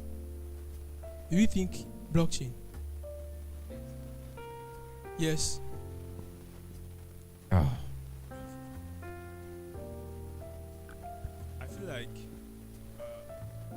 blockchain, we have to work alongside traditional finance, because even in the blockchain we still have a kind of we still have things like centralized exchanges that, even though it's supposed to be decentralized, because the government, we have to still try to regulate the way it is used,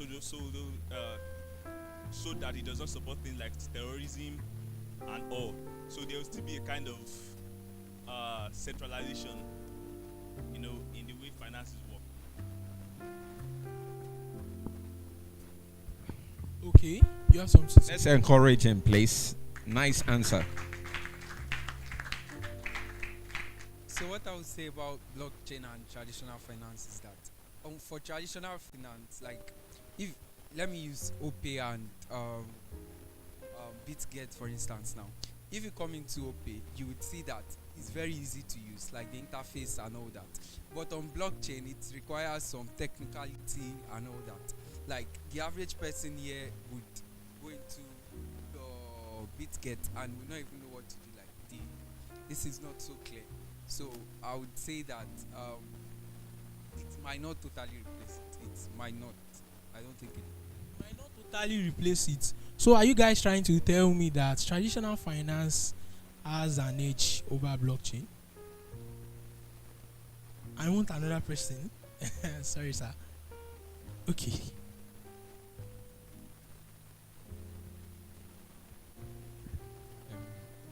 What I would say is, I think it has an edge over blockchain in Nigeria, because the thing there is, like, how will I put this? The guy in the front earlier, he said there was something he said. He said it was the blockchain knowledge he had that got him to a particular position. So the thing there is, how many Nigerians have that knowledge, or how many Nigerians are willing and ready to learn? Youth of nowadays, they don't really want to learn; they just want to earn. And the thing is, you cannot just earn if you don't learn.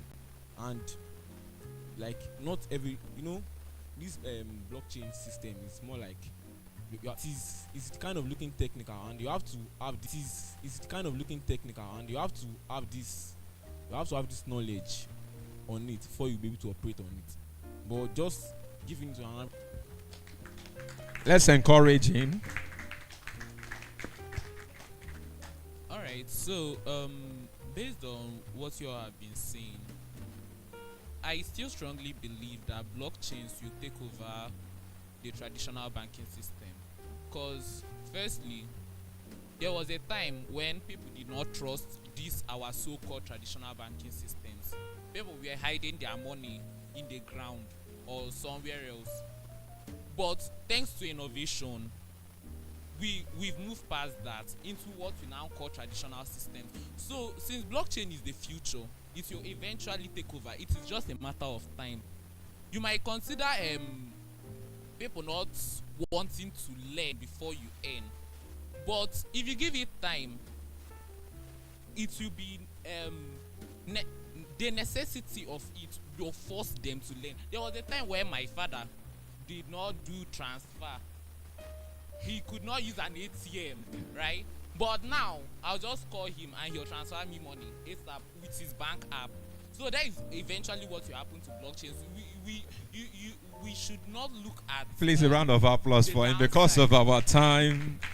Thank you, Blockchain Club UI. Wonderful session. And I think if you have been sitting here and you do not know what we have been talking about or the reason why you are here today, gradually you are beginning to get what this is all about. Am I right? And we are getting there. But in case you are still here, you still don't know what this is, you still don't have an idea, about what is happening, yet. Can you please wave your hands so that, I will know how I will talk to our facilitators, to focus more on helping you understand what we're talking about. Anybody here like that? Anybody here? Okay. Please, let's quickly recognize the presence of the following, VIPs that we have in our midst today. So today, please, if you are here, we want to recognize you, the SEMAG President, Technology and Engineering Students Association, University of Ibadan. Please, we want to recognize his presence. That's him over there. Please, let's put our hands together for him. Also, we also have the person of Zainab Rimola Oladimeji. I'm sorry if I didn't get the name. Please, please a round of applause. That is a junior analyst. Then we also have David Okpayemi Dagunduro, Student Financial Club senior analyst. Please, your hands together. You have been here since and you've not been talking. Okay. Thank God that I've recognized, his presence here. So, ladies and gentlemen, we do not have time, on our side, and that's why we have to quickly move on to the second and the third session. So, this is going to be like a 2-in-1 using one stone. Okay, so using one stone, to kill, one bird. And then as the rain is falling, I think we need to ginger, ourselves, often and often before we have the coffee, drink, for today. And then just like our slogan, we say, if I say you are, you say what? You say what? Let's go. Vinuchen! UI! Paysetters!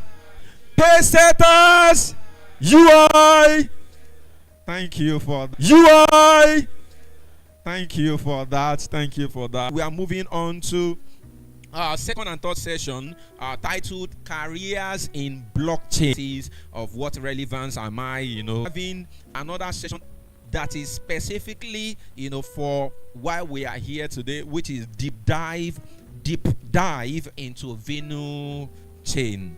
What opportunities industry. Before I came into the blockchain industry, the convener of this particular program spoke to me and said, "Oh, I know you have been running away from anything, crypto trading, because me, I don't think I have the financial muscle, to play in the industry." And that from what trading, just like he has said today. So even if you don't have the financial muscle, to trade, there are other benefits, you can get, which I'm getting, today. Today I'm going to be one of the facilitators. I'm going to be speaking, today, and I'm also doing another job of MC, today. And whether you like it or not, I'm being paid.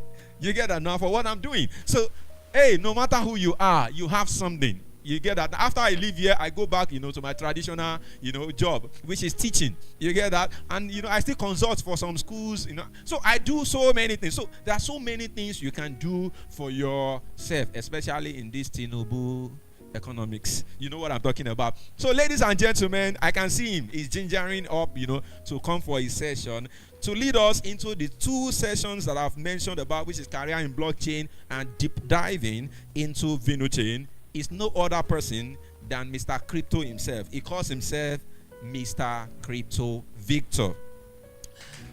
Mr. Crypto Victor is an ex-African manager. Do we have another Victor somewhere there? Oh, sorry for that. Oh, sorry for that. This is one of our facilitator for today. So this person coming up, to facilitate these two sessions, is an ex-African manager. Is a news crypto person. Is a founder of Soluvik Crypto Hub. Is also a blockchain advocate. Is a crypto writer. Is a technical analyst. Is an alumni of University of Uyo, LMX, Ikeja, Lagos, Nigeria. Please, if you are not too busy, please encourage him as we welcome Mr. Crypto Victor. Thank you. So please work with time for us. Of the greatest Nigerian students. Okay, I know the environment is cold, like because of the weather, you understand? So let us just ginger small. You are a ginger. You are a ginger. You say ginger. You are a ginger. Wait first. I'm not a bit aluta for you. You are a ginger. You are a swagger. You are a ginger. You are a swagger of the greatest Nigerian students. Greatest Gbogbo. Greatest Gbagba. Greatest Bagagidi. Greatest yeah. Please put your hands together for yourselves. So, when I was in school, I was kind of doing some politics stuff, you understand? So you need to have this aluta consciousness, So I'll be talking about career opportunities in the blockchain, something he said, right? When he talked about networking, he said people should network, find time to talk to somebody that is standing next to you, or even walk up to somebody next to you. Now that is very important, and I saw that some people did not really network with people. Now, according to a research that HubSpot did not too long ago, they found out that there are three main ways that people get access to job opportunities. Number one is through your direct job application. This one that you prepare for now, how to go for interview, how to write application letter, how to write CV, how to do resume, how to do that cover letter and the rest of those stuff. Number two is getting jobs through job placement. Some of these job placement services, these agencies that helps you to look for job and they will fill in the positions. Then number three is by networking. But that research found something very important. They found out that about 80% of people that get job was through networking. 80% to 85% of people that get jobs, they got it through networking, not even through job applications. So the more the more people you have in your network, the higher the chances of you securing job position. So if you are here and like in your life now, up to 1,000 people, please raise up your hand. Like 1,000 people know you. I mean, if like 1,000 human beings anywhere, maybe Lagos, Abuja, Nigeria, anywhere, they know you, raise up your hand. Like 1,000 people know you from anywhere, like you, they know you, right? And the rest of now, where they stay. Okay, if 500 people don't know you for your hostel don't reach 500 or something. So many now, if you add that now, okay, keep that aside. Then how many of you, like 500 people, know that you have a particular skill? Let's say you can make hair, for example. You can do something. Maybe you can write. Like 500 people know that you you have a particular skill, please raise up your hand. Okay, now if you don't have that, then you might want to network more.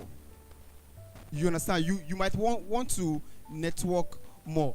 So I just wanted to bring your mind into something because when we're talking about career, please put your hands together for yourself. Because when we talk about career, it is not like mechanic. You understand? Career to build a career, to get jobs, to get all of these things. It's not like you do this one and do this one and do this one. No, they like there are so many things that are connected to it. And networking is a very important part of it. So if you are building yourself in a certain career path, you need to ensure that you are networking as much as you can. Now, most of you are students here, I suppose, and maybe some of you are even graduates here already. Now, let's say you are done with school. And many of us in Nigeria, we really don't have like where we were going to before we came to school. Like me, for example. Let me give you my own story. Now, I was very good in all those chemistry, biology, and those stuffs. I wanted to do medicine. That's what I wanted to study before, like based on what I like. And I had some kind of passion for sick people. Like I want to help them, if they're not feeling fine. Hey, how are you? I want to check on you. Like if you're my friend now and I call you right now, you say you're not feeling fine. I'll keep on checking on you or trying to recommend something that can help you. So I thought that maybe being a medical doctor is going to be good, So I did WAEC. Now, when I was done with WAEC, all the results came out, but chemistry did not come out. They ceased chemistry for the whole school. So now, because I did not want to write WAEC again, now I passed the rest of the subjects. I only seven results came out. It was supposed to be 9. So chemistry did not come out. Then I didn't go for Yoruba exam because I know get what to write. So on the day of Yoruba exam, because I don't want to spoil my results with F, so I just stayed back. So on my results for Yoruba, they all put dash. Say at least come. It's because I don't want to spoil my results. So now for the chemistry, the whole school withheld. So I said, okay, I don't want to write WAEC again. What can I do with these results right now? I just said, okay, now I have passion for mathematics. Not like I was serious about anything with mathematics. Like if I just want chill, I just calculate maths. So I didn't really see it as something that important. But I just carried the result like that and I applied for school and I go study maths for school. Now, wait, watch this. When I was done with mathematics, right, then we were about going to serve. I was now beginning to wonder, what exactly will I become? Is it that now watch this. I would have said, let me do teacher. Now it is not bad. I can teach. I even teach very, very well. Like he mentioned that I'm the founder of Solivi Crypto Hub. Like it's a crypto academy where we teach you how to trade and invest in crypto. Like I can teach very, very well. You understand? But you know that you know this thing with teaching in Nigeria. Exactly. Especially if you are teaching all this secondary school, primary school, even university self. They know they even pay well. So, like, the thing no they encouraging enough. So I kind of wonder, say, come, now mass you won't go to teach that kind of stuff. So, some of you might be in a particular. I don't want to mention some kind of course. You know. Now, watch. Now, some of you might have such a course, and watch this. So, now, some of you, and now you are close to graduating. Watch this. The problem is not even that the job, if you find a job in that line that they are not going to pay well. The problem is even that you will not even see, even though you're not paying well, you're not going to see them. So because it has been overly saturated, there are, okay, how many people don't graduate from this university? You know how many? How many years ago when this university don't did? People don't they study that same thing where they study. Now wait, that same thing where they study. You know how many people don't study them? When do they use them? Why you can't study them? Now it has been overly saturated. They are not using it. And somebody say UI book. Oh God, that book. People don't read them. Where? They don't see use them. So now, how about you now begin to consider career in blockchain? Now, the thing about blockchain is that it is still new. The opportunities are fresh. You can begin to think about something that does not even exist right now. Okay, that's Olaolu, right? He was the first speaker. Now, there is somebody that we both know who is a reputable blockchain lawyer. Now, watch this. Did he study blockchain law in the university? No. He read law in the university he studied. The guy, he just read his own law. Some of you here might be law students. You are reading law, and in your faculty you have like a moot court where you go and challenge yourselves and all of that. You are already practicing law kind of as you are studying. You can be remembering cases that you can quote. But the question is that how many law graduates do we have per year from the law school? Check very well. Many of them, what they are doing now is that come and register your business on CAC. When they are done studying law. Why? The thing is that if you check those guys handling election cases, all those lawyers that if politicians want to drag cases, do you know that there are people in Nigeria who are already experts in those places? Those are the guys they will go and call. You think they will go and call somebody that graduated 2025 who is a learner? That's what they will see him as, even though he is qualified to defend something. But there are already some guys who are experts in those cases. There are some lawyers in Nigeria. They are like advocates for human rights. If they have human rights cases, they'll go and call them. You think they'll come and call you? You that don't have history yet. Why? Because those guys have already taken over those areas. But how about channeling that energy to blockchain law?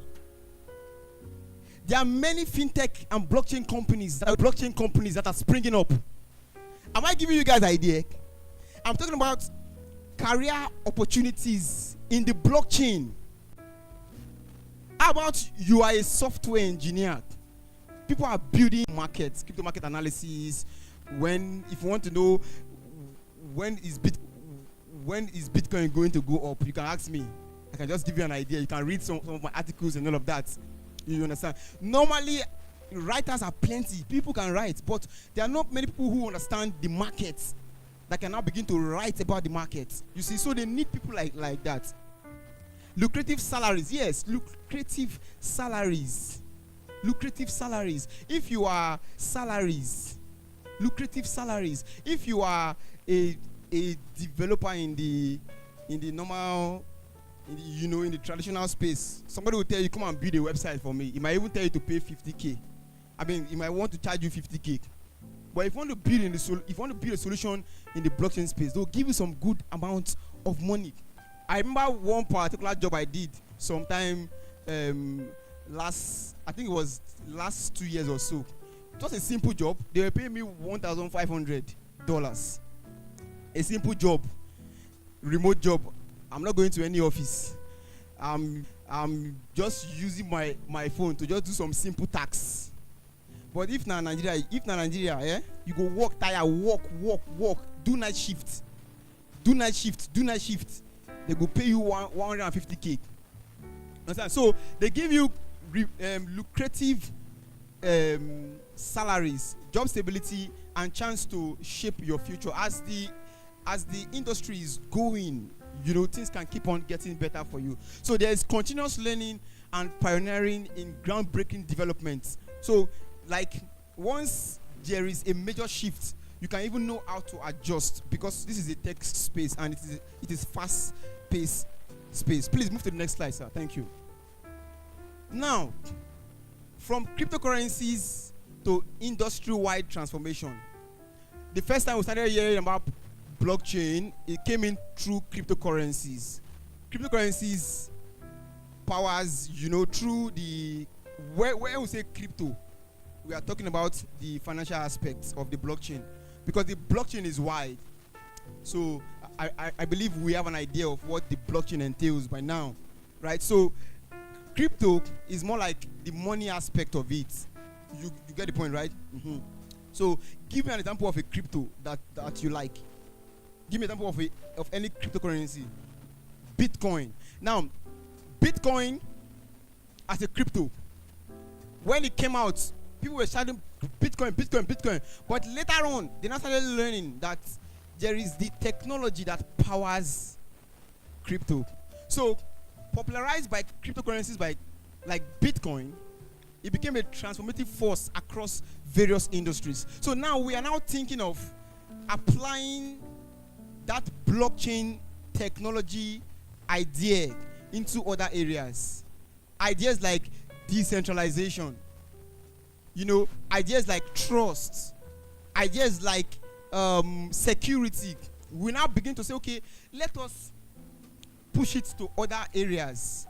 Imagine you now, your result is in the blockchain, or your, let's say, NYC result can be verified in the blockchain, or even medical results. I remember when we were on camp, I served in Abakaliki. Some people just come and say that they cannot stay in the camp, that they are feeling sick. They just go to one hospital. Doctor will just write one kind of name of sickness. You bring it to camp and show them, and they will leave it. They cannot prove it. But what if you verify medical certificates from the blockchain? So you can just type in the codes and you will see that this thing is legit. How about the results? People falsify results. People falsify NYC results. People do all sort of stuffs. But when you can verify it in the blockchain, or when you can store it in the blockchain, it becomes authentic. Now, there is high demand for blockchain careers due to its revolutionary potential. Because the blockchain is like this, and we were already trying to talk about, whether traditional finance or whether traditional technologies we be able to withstand. More like we are evolving. I think we are evolving, even though the blockchain will not just come and outrightly rule out everything, but there are certain areas that the blockchain really need to take over because of human manipulations. Whenever there is human being in charge of something, that particular stuff is subject to what that human being is going to do. Imagine that this entrance has only one key, and this is just the only entrance into this place now. One entrance here, and I am the owner of I'm the one holding the key, and we are like 500 that want to enter this place. So if because of the rain I'm not able to get here early enough, everybody will have to wait for me. Why? Because I'm with the key. That's centralization. So I will have to put everybody to wait. But what if we can decentralize the place where we keep this key? So when you come, you can get access to the venue without having to wait for me. That's what the blockchain is talking about. Where power can be decentralized. Not you working. I was talking to somebody yesterday. How is it that people print money, right? The government prints money, right? The government prints money. So they print more money. Don't you think it is cheating that your father is working tirelessly for what another man is somewhere printing it, and you will not come and pay tax for what he's working for, and that same man is still printing it for free. So it doesn't really make sense. Does it mean that some people are better than some others? Like people that are printing it, make we they work, then they print them. We they work, they print them. I don't really understand. So these are the things that the blockchain is challenging. Please move to the next slide. Okay, slide to make we wait. So that's the point. Okay, now we have divided the opportunities into two.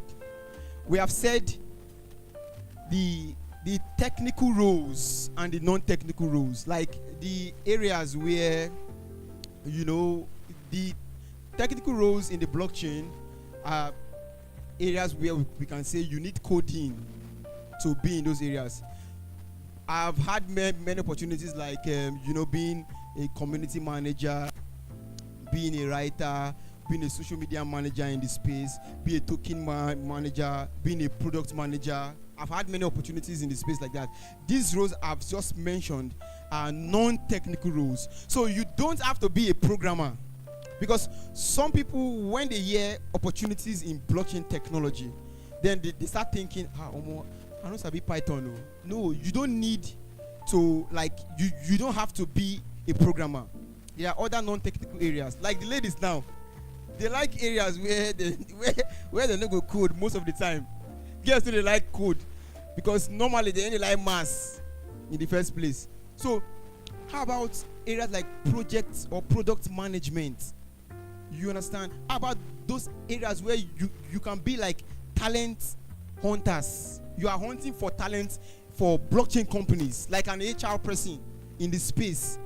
Just look at your niche. That niche that you have, like me, right? I said I can write. Normally, writing no be blockchain skill. Shebi, writing no be blockchain skill. Now, writing na normal, na your normal skill way sabi. So I brought it into blockchain. I started writing about blockchain. So can you see now that you can bring that your skill, you can bring it into the blockchain space. So think about, I have a friend who calls himself a blockchain comedian. He's a big comedy. But now, they use blockchain do comedy. There is a guy, again, I also know, he's a spoken word artist. So they call it a spoken word, blockchain spoken word artist. I don't understand, but he's not talking. You get the point. So how? Now, how? The idea is that he has a skill. He has something that he can offer, right? Then he's now bringing it into the blockchain space. So that's the idea. Now we have roles like blockchain developer, right? So I'm transitioning into this role, right? Because I'm even currently studying software development at BYU. I think you put your hands together for me. I know easy. Currently, I'm doing a project now. I'm doing a project on a Python program called Crypto Profit Analyzer. So the program will help investors and traders to be able to automatically track their profits. It's a small project anyway, so it's not a big one. It's not long I started coding. All these years I've been doing other stuffs in the blockchain. I've been in the space for like 7 years now. You understand? I've had opportunities. I've been trading and investing. No be today, don't tell. You understand? So now I can say, okay, make I begin calm down now. They do other stuffs, right? So I can't say make I begin the code. By the way, I studied mathematics, so my head is about to carry small coding, Abi. So if your head fit carry am, go for it. It's not something too difficult. If you keep on learning it, you keep on getting better. So blockchain architects, these are technical roles. Smart contract developer, blockchain security engineer, blockchain quality engineer, full stack developer with blockchain expertise. Now, these are not all. We just picked some roles for you here. Please, next slide, sir. Thank you very much. Blockchain developer, see what they do here. develop and implement blockchain protocols, design the architecture of blockchain systems, create smart contracts. Skills required. These are the skills required. You know, C++, Java, Python, Solidity. Now, Solidity is the programming language that they use in running solutions for, you know, all those OX blockchains like going. So you want to go there and learn such skills because they will help you in the future. There and learn such skills because they will help you in the future. There are some skills now that you will notice that they are not really relevant as they used to be before. I remember those people, bros. I don't know if you have seen them before. You know those people who maybe say, if your bucket break, they will carry knife, chicken for fire. Can't they mend broken bucket? You see them today. Okay, you know that thing a skill that year. You go mend different broken bucket. They go pay you money. Even if now only that skill you sabi, the major thing we need for that skill now, if you go feel withstand hotness of fire. So as they hold the knife, they burn you, but you feel still withstand them. So now the skill where they need that year. But now, if not that one you they learn, okay, you go hold though. So next slide, please. Next slide, please. So you have to learn relevant skills, and these are emerging technologies, blockchain technologies, AI. These are emerging technologies of the future. Next slide, please. Okay, this one has security engineer. You know, ensuring security. Next slide, please. Quality engineer, develop and execute test plans, blah blah blah. You know, knowledge of testing frameworks, experience with automated testing tools, meticulous approach to quality assurance. Next slide, please. Full stack developer, blah blah blah. You see, responsibilities, develop front end and back end aspect of the blockchain. Now, there are some people who already understand software development, like back end you can do, front end you can do, but those programming languages you understand are in Web 2. Right, like the normal Python, you know, you are working with traditional programming languages. So what you now need now is to now come and start learning how to build on programming languages that we use in the blockchain in Web 3. Next slide, please. Now these are non-technical areas. Areas where, in case you have no, you're reaching out to platforms. I've had some marketing roles in the blockchain space. Now, the blockchain industry offers vast career opportunities. These are not all. These are just the ones that we can take. You understand? They offer vast. So you feel just look your own, like your own skills. You feel just check how you feel apply your own. The blockchain industry offers vast career opportunities for both technical and non-technical professionals. Whether you are a developer creating groundbreaking solutions or a marketer promoting innovative projects, the field is ripe with possibilities. As blockchain technology evolves, demands for skilled professionals will increase, making it a promising career path for those ready to embrace decentralized technologies. I think we are done with this first part of it, right? Move to the next slide again. Okay. Now, I think you should clap for me now. Please, people should clap for me. Clap for me now, because since I've been saying, put your hands together for yourself.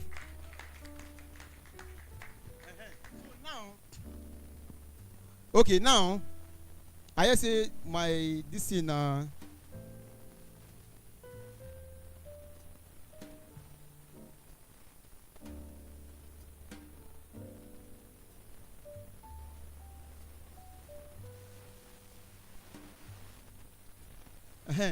So this my session is 2 in 1. I remember he told you now. So you came prepared, amen. You were prepared for this, right? Now watch this.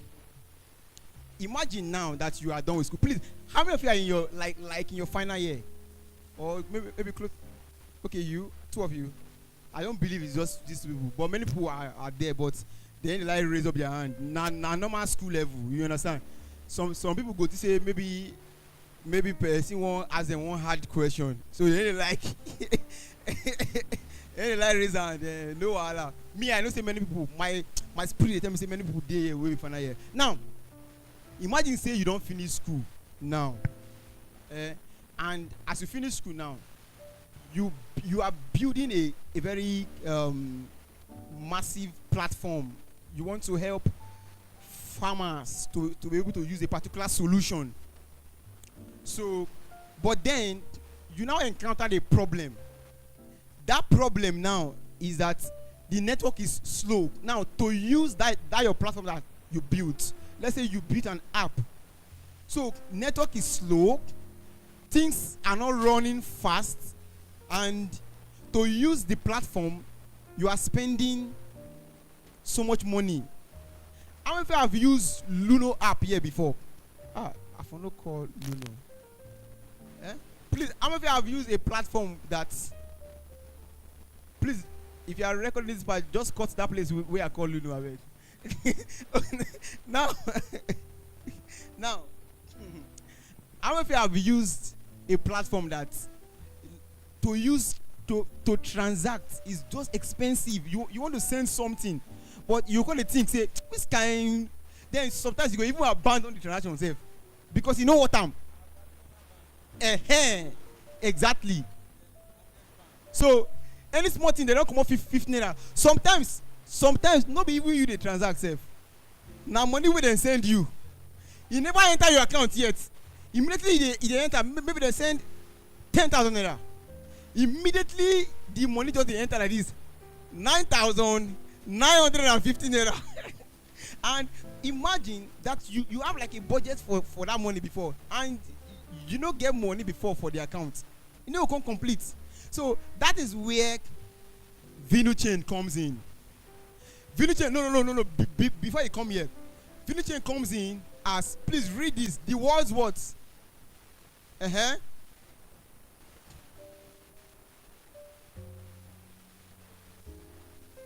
The world's fastest and most scalable with zero waiting fee. I like as I put that zero fee with bold. You understand? Zero fee. Imagine say you use platform with zero fee. Only God know how many 15 naira my bank don't come out from my account. Only God know if I don't buy land by now. With all those, because imagine the 15 naira. I'm telling you, I suppose don't build house by now. Only God know. Now, next slide. Only God know. What is VenuChain? Now, VenuChain is a next generation blockchain ecosystem built on a DAG ledger structure. It focuses on providing fast, scalable, and feeless transactions. Then number 3, it supports smart contracts and decentralized applications. So when I was sitting at the back, I noticed that there was one guy seated here. Where the guy they answer many questions. So in my mind I plan him. Say I go ask him, say what to be DAG ledger structure. Now, do you know that? Now one of the things where our lecturers they do us for school that year, because I studied mathematics. If you get question, lecturer the verse. I don't know if now so na the problem be, but for my school that year, for my school that year, I don't go mention the mom's name by mistake. But once you answer in question, you go verse like say you dey feel like say it's a big question abi. You go come knock you another one. So if you get them, he go knock you until you fail am. So he go knock you questions until you fail. Why? Because he won't claim say, you understand? Say now only one jagaban 9 days. So he no go grip for you. If you get them, he go dey vex. Say what did they worry this boy? But he no go tell you. Say the boy go see him for his face. Go and sit down. Like, like, what you say? Come and solve it. You come, knock him, knock him, knock him. He go say, go and sit down. If you go down again, he go call you again. So I don't even plan that guy. Say when I come, I go out and say, wait to be DAG structure. Please, somebody play apart from that guy. Anybody who don't come across this DAG ledger structure before?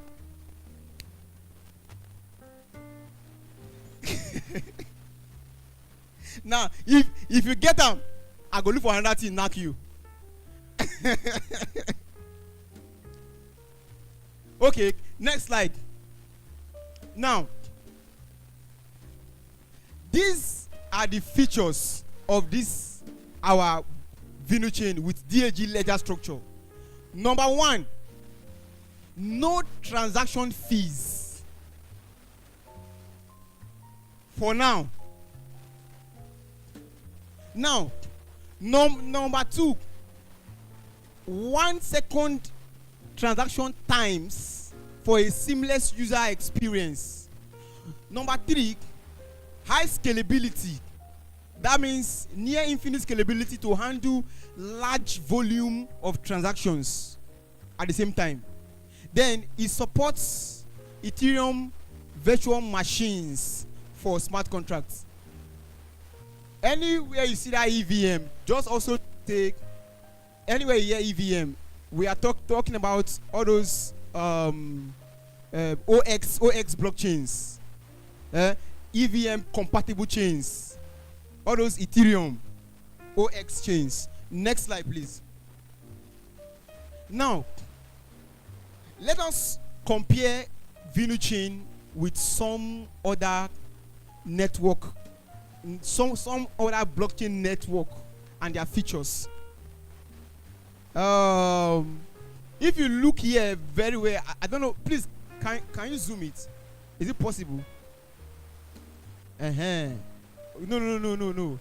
Zoom and make everything show at once. No, film and wear, doing like this. Okay. I think it's better like this. So you will notice that how many blockchains can you see there? How many this thing can you see there? Vinu chain, which one again? Avalanche, and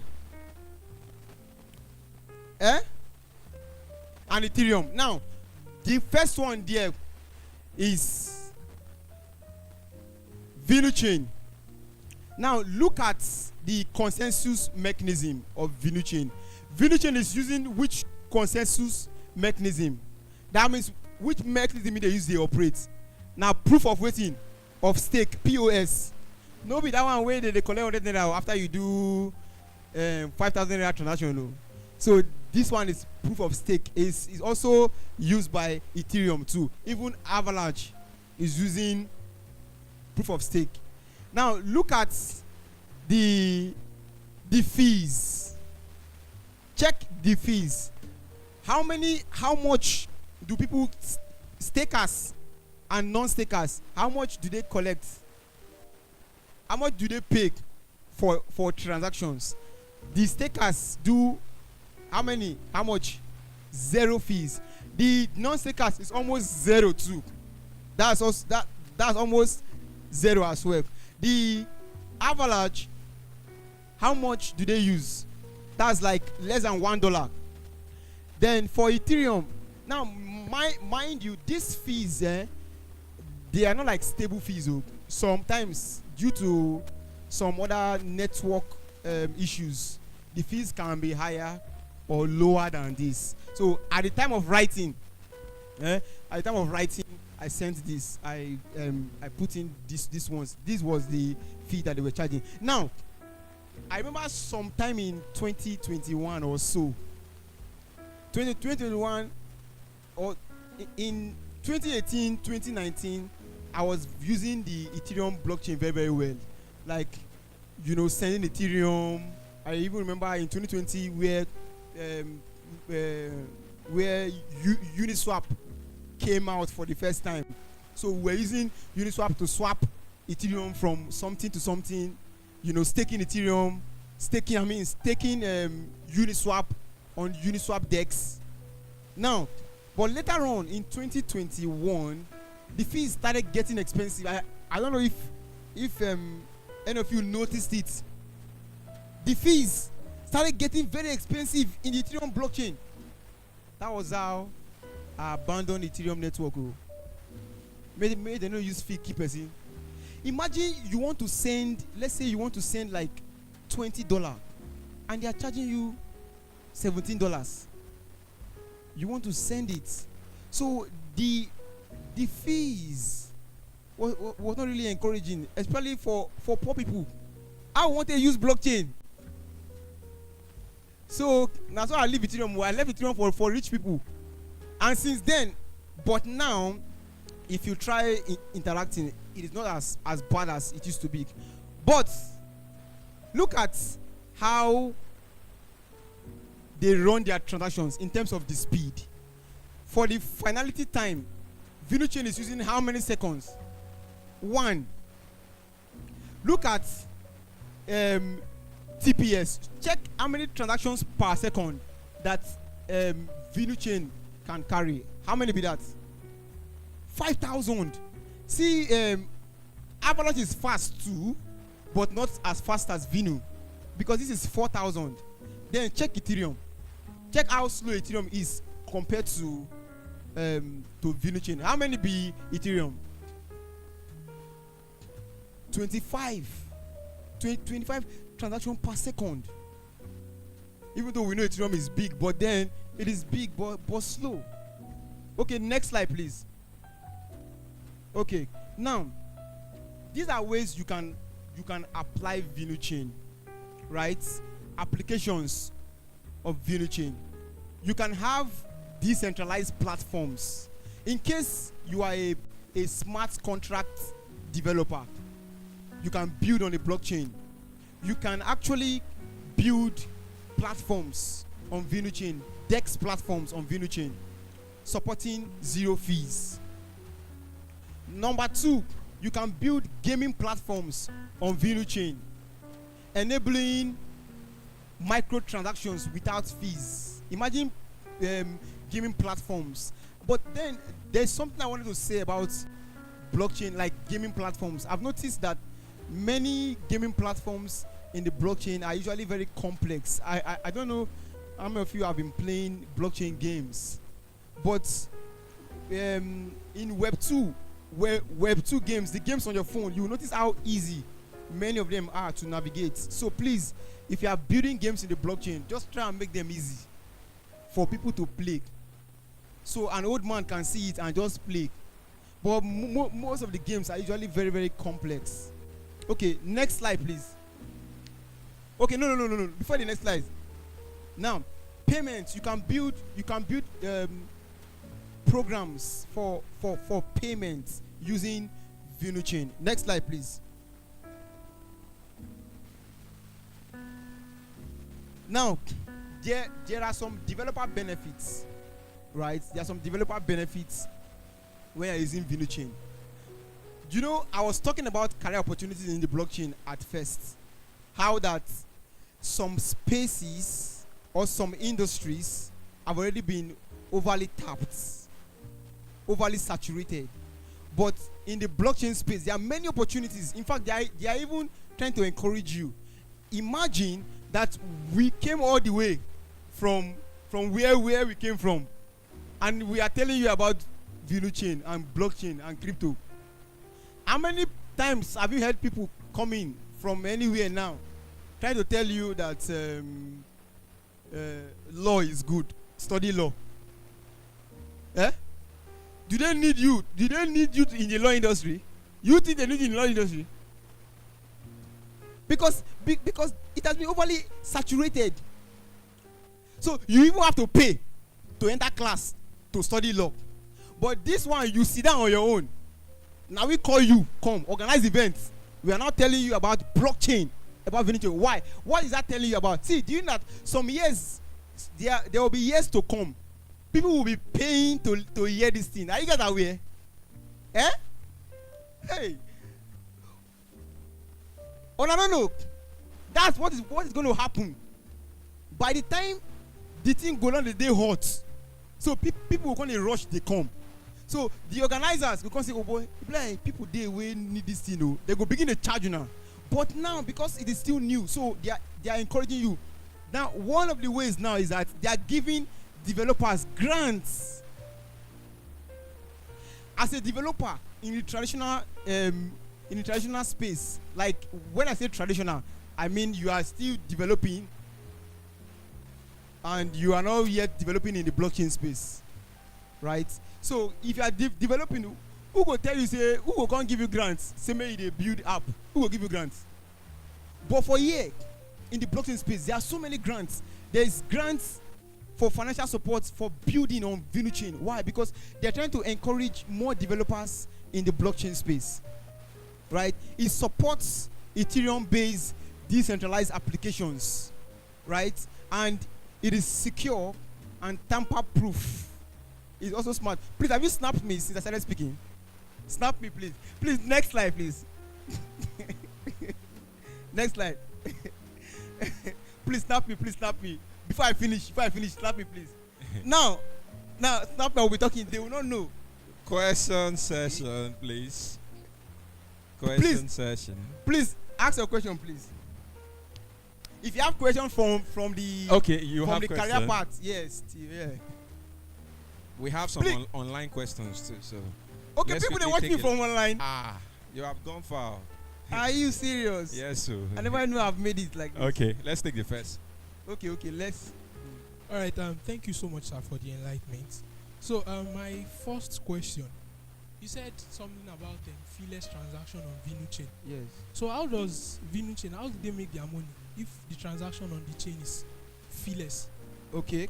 And secondly, you said very fast transaction. Does this mean that VenuChain is faster than Solana? No. VenuChain is not. VenuChain.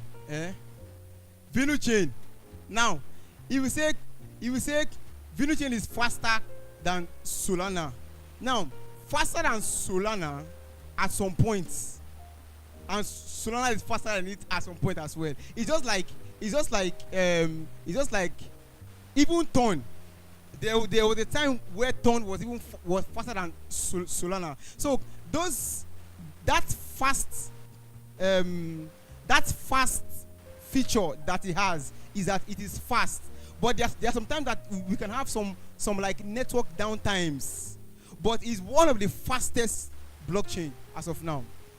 Okay, the first question, which is about the feeless transaction. Yes. Yeah. So, because if it's feeless, I was wondering how did they make their money, and also if everyone is using a feeless transaction, like how long do validators last? Okay, now, when you want to answer the question, okay, now, when I said it is feeless, you understand? Now, he said that it is feeless for now. You know how validators and fees work depends to a large extent on the number of transactions that they are authenticating. So, if we now have a case whereby the network is becoming very, very congested, then the fees will begin to increase. That was the same thing that happened with Ethereum. You know, at some point in around, let's say 2016, 2017, 2018, Ethereum transactions weren't that expensive because at that time Ethereum had not blown, where we will not be having tons of transactions coming up at once. So because of the volume of the transactions, that's what increases the fee. For now, what is making VenuChain feeless is because that volume is not so much that it can, like, it's not so much that it cannot take to make it feeless and cheap. Can I add something to that? Yes. Of course, some of us are, business owners, and then there's something we call the marketing strategies. You get that? You don't forget that. Like me now, I always like to balance things. That's why immediately he said feelers. I told you for now, because I know it is not something you can do forever, because you are in business to make profit, and I would not like to come and tell you A and I will not tell you the B side, of it. So definitely VenuChain, like we are saying, this is a new space. You get that now? We want many people to come on board VenuChain, And one of the ways we can encourage you to join us is to what? Give you this feeless what? Transaction. You get that now, and I believe I answered that. Okay, you have. Please come forward if you have a question. Come forward so that the media can, cover it very well. Thank you. Does Vinu chain have a stable coin? No, we have Vinu token. Vinu, eh? Yes, but then you now as a developer, you can say you want to go and build a stable coin on the Vinu. Use the Vinu chain to build. Come on, please. Use the Vinu chain network to build one. Okay, thank you very much, sir. So my question is on first section, which was the career. So I want to ask, you mentioned some like niche, like project management and the like. So my question is, how can we like channel those our niche to blockchain? For example, now. Like for example, like a content creator now. So Okay. how can I channel that? Yes.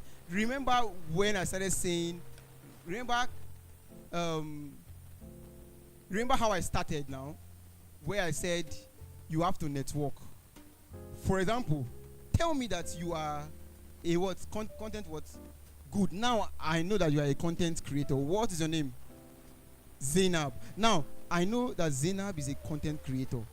Tomorrow, if I need a content creator, I can reach out to Zainab. Or if I see a content creator role, I can remember you and reach out to you and call you. Many of the roles I've gotten in the space, I was referred to. I didn't apply you. So, but then there are some job platforms in the blockchain space. I can share with you maybe after this event. There are so many job platforms that you can go there. You'll be seeing crypto jobs and you'll be applying. But remember, the research or the result from that research I told you that people get jobs more from what? Referral. From networking. It's not all the time that are going. In fact, there are so many jobs that don't make it to those platforms. Yes. There are so many job roles that don't make it there. So many of them, they will just call you, Victor, can you do this stuff? Oh yeah, I can do it. Then they'll give it to you. So networking is very important. So if you can do that, let people know this is what you can do. Let me add to that. One of the ways you can start that is to offer to do that for free. You get that? Now, what we are doing now, do you know your service is needed here? Just as we are doing this. You get that? So after this program, you can contact, the convener. You get that you would like to be part of the team, for free. You get, and that for free does not mean that your basic, needs will not be covered. Your transportation, like since we are here since yesterday, now me I've been eating different kind of. I want to. I've told him I want salad. I've eaten amala sky. I've eaten different things. You get that now? Bills on them. You get that? So that is one of the ways you can start your own blockchain career as a get. Let me quickly ask you the online, because people are watching us online. One of the online questions here says, where can I buy the Vinu chain? Where? Okay, you can answer the question. Okay. So now, as a crypto trader, if you want to, for you to ask that question, it means that you are a crypto trader, right? So it's very, very simple. If you want to know where to buy a token, let's say you don't know, you are just hearing the token for the first time, you can just quickly go to CoinGecko, coingecko.com, right? You can scroll down and go to markets. If you go to markets, you will see the listed exchanges where that particular token is trading. So if you have network now, you can try that. So if you go to now, you see that Vinu chain is 10% up. Okay. In the last 24 hours, right? So scroll down. Okay.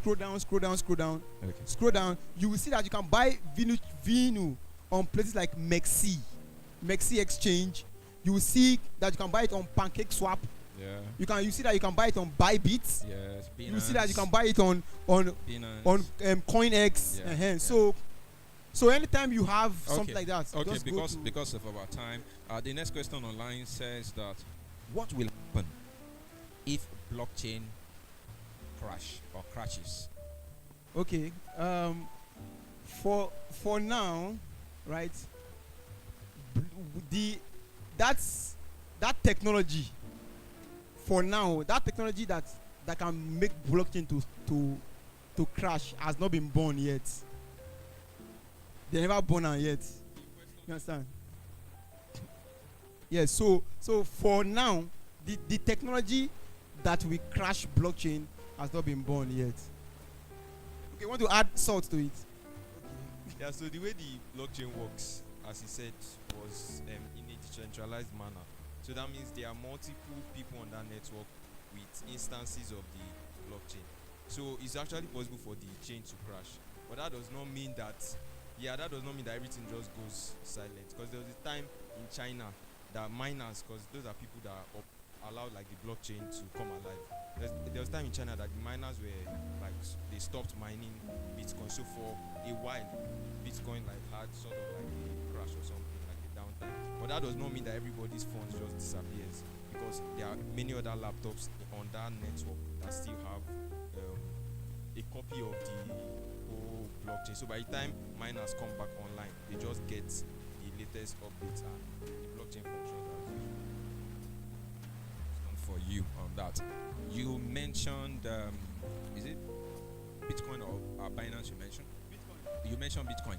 So I'm just assuming that I'm a layman. You get it? Because as you are, and my brain is working. Okay, let me assume I don't know about what you're talking about. Are you saying that the Bitcoin you mentioned is actually what blockchain is all about? Because this question is actually about blockchain. He said, what happens if blockchain crashes? Does that mean what you mentioned is actually what blockchain? No, Bitcoin is not equal to blockchain. There are multiple blockchains. Like the way there's VenuChain, there's Solana, there's Avalanche, and there are tokens on this blockchain. Bitcoin is the token on the Bitcoin blockchain. The same way Solana has a Solana token on the Solana blockchain. So blockchain is not equal to Bitcoin. Please, a round of applause for him. So, sir, there is one more thing I wanted to add. Now, mind you, the way VenuChain is built, it's not like most regular blockchains. Remember, like one of the first things that we saw, that I said I wanted to ask that guy that was answering all the questions. DAG is decentralized, is directed acyclic graph. Now, it is built on like a graph-like kind of structure, unlike the linear connection that most blockchains have. Most blockchains are connected in blocks, but in a kind of linear form.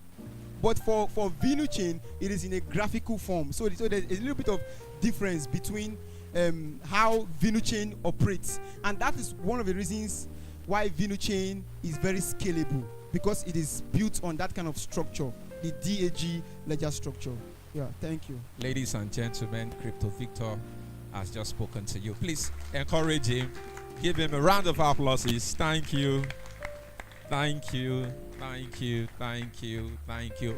We are almost getting to the end. VenuChain, UI, Paysetters, UI. Thank you. Thank you. Thank you. We are getting there. And I believe that if you have come, as a novice before, by now, you should be able to go back and be an ambassador of what? Of blockchain. All right, because of our time, we are quickly going to move on to the next session. And the next session is, one of the sessions that the audience always like, to have in any gathering. This particular one is called Quiz Time and Wheel of Names. Quiz Time and what? Wheel of Names. So what are we wheeling? You are going to see the wheel we are talking about. So this is, a time, for you to have a token or a benefit of why you have been here, today. Please do not forget, to follow us, on the socials. Follow us on X at VenuChain Africa. Follow us on Instagram at VenuChain_Africa. And don't forget the hashtag for today, which is what? VenuChain Africa X Ibadan. Hashtag what? VenuChain Africa X Ibadan. Please, let's trend that. Let people know that some people are gathered here in Ibadan today, talking about blockchain, talking about VenuChain. So to guide us or to lead us in this quiz time and the wheel of names, are the people that brought us here, today, which is the Blockchain Club UI. Please put your hands together, for Timothy. Is going to be leading the quiz session. Good afternoon, everyone.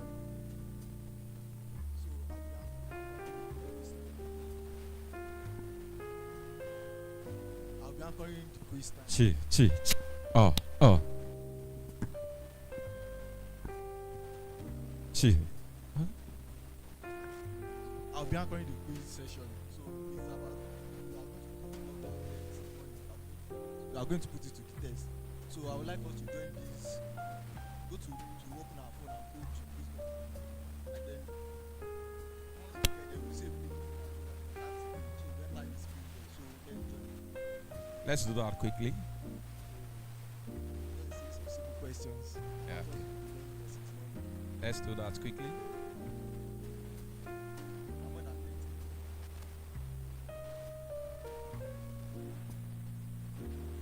Go to quiz.com, or you can scan the barcode there. Are you not partaking? No. Okay.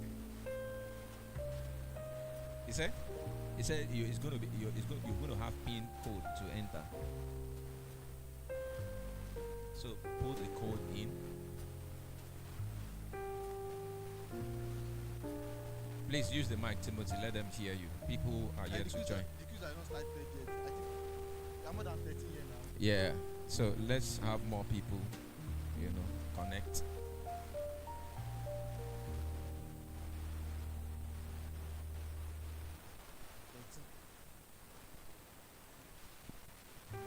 What's happening? Can we scan? You can scan the barcode.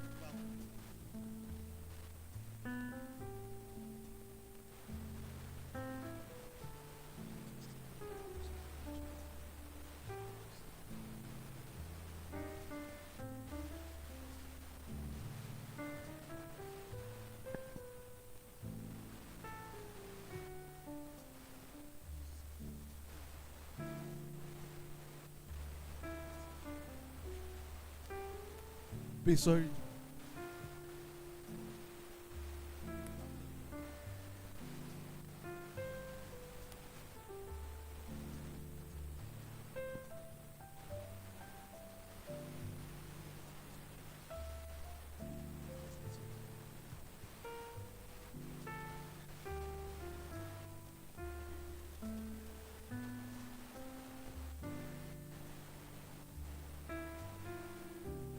Sorry for that.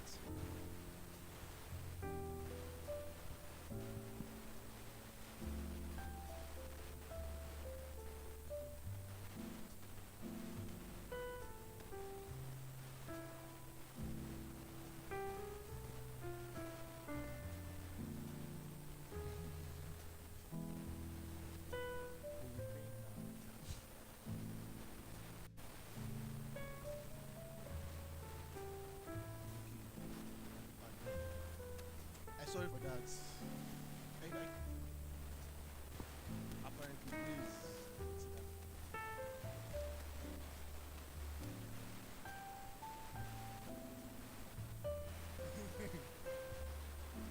Keep joining. Keep joining.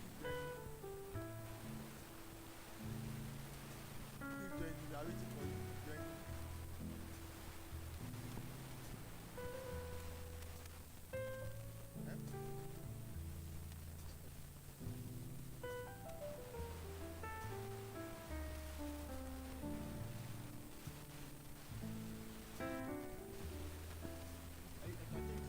Sorry, if you are not comfortable with the name, you can change the name. You can change the name. If you are not comfortable.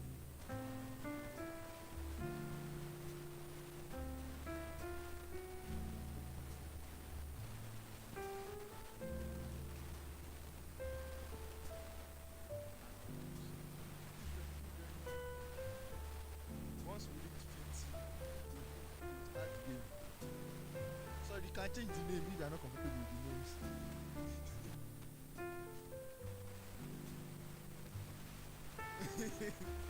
Maybe now go carry last.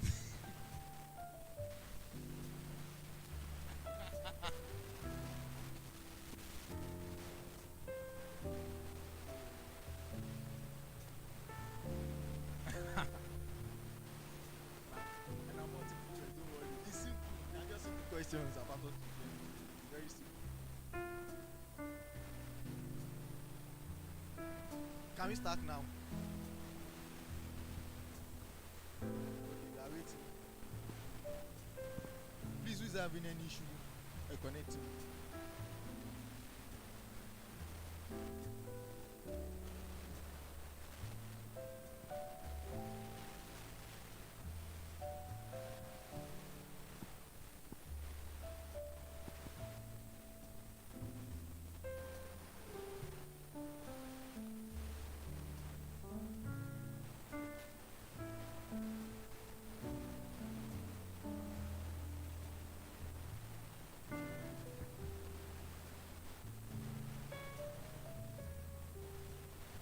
That's it. 12 more. Or can we start? Are we ready?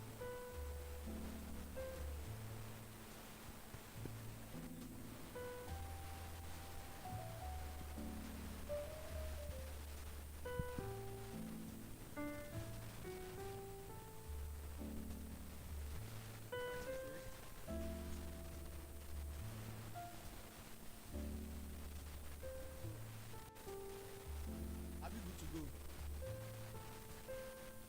Who is no? Raise up your hand. Who is delaying us?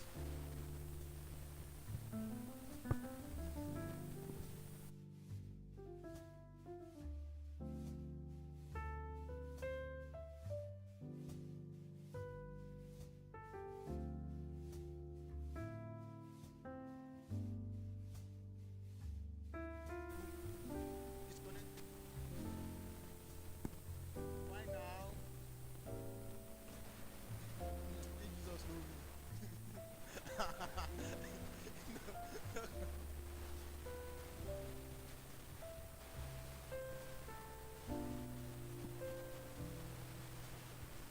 Can we start now?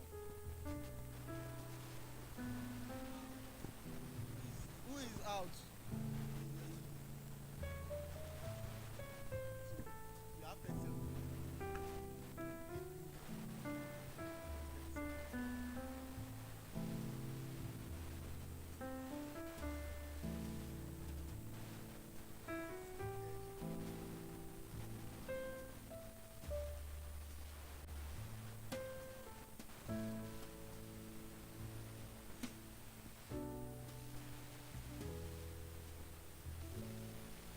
Are we good to go?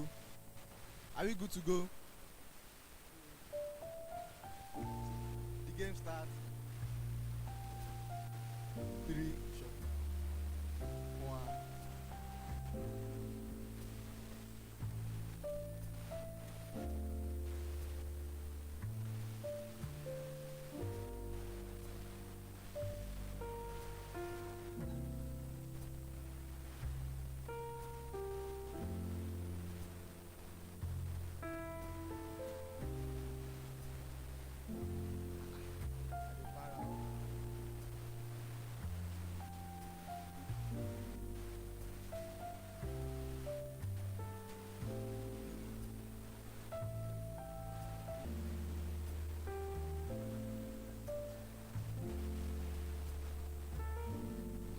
Give me the question and the answer.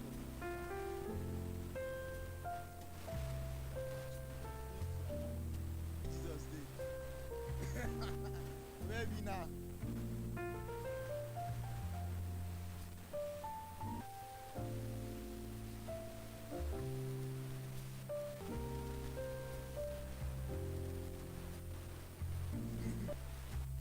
Battle.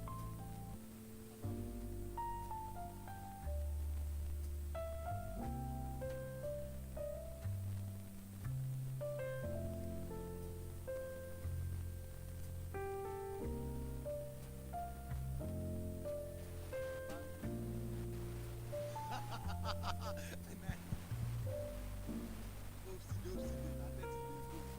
DFC.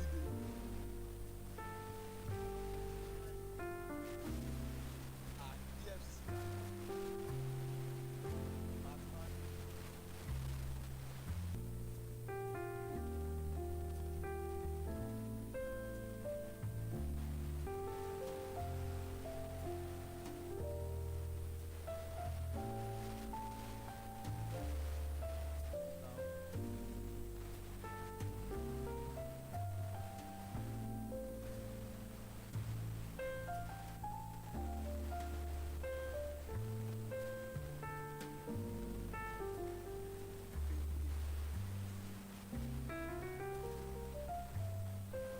matter.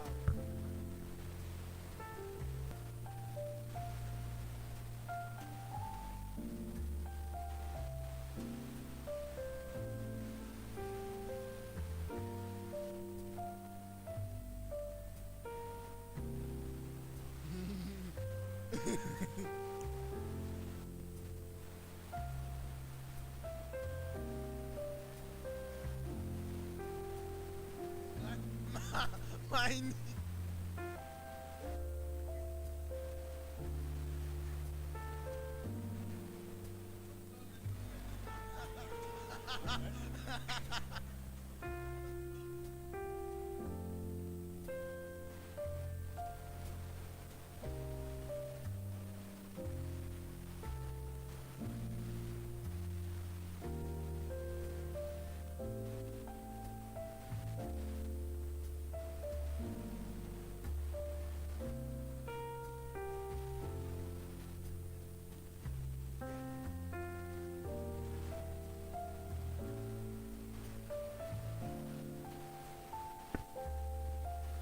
EFCC. Winner. Winner no dey problem.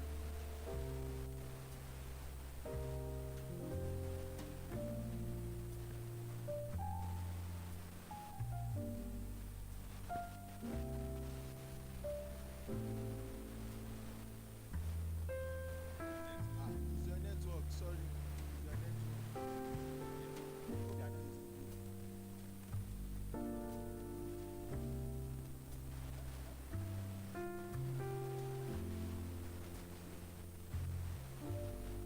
That's about okay. I'm not using it at all.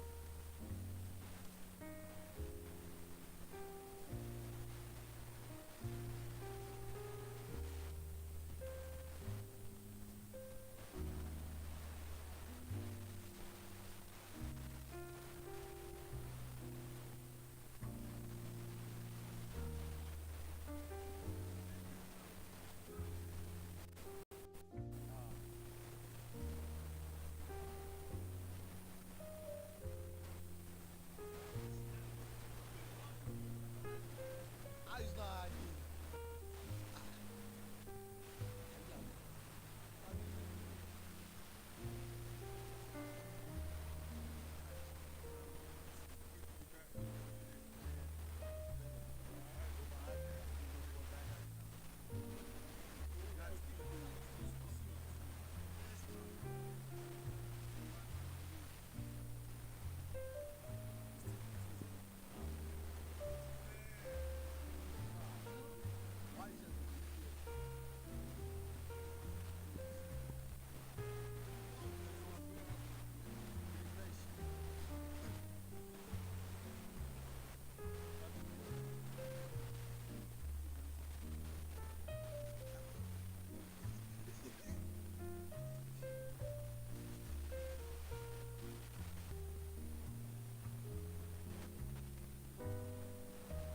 Hey boy, hey brother, they give you back. Hey boy. Martin.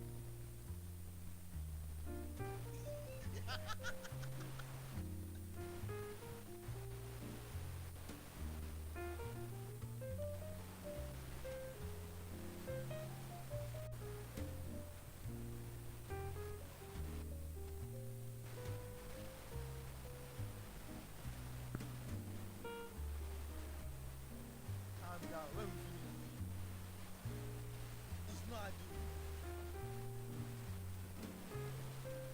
Not harding when we finish it.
Head boy, wait ya.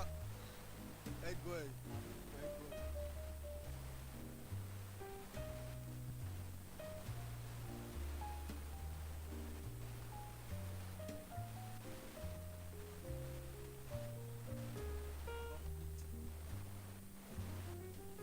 Na complete.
2. Ow, ow. 4 more to go. Ow, ow, ow, ow, ow. Where is Head Boy? Everybody they fight back. Number what is Head Boy now? 9. It's never over. It's never over. 3 more to go. No, no.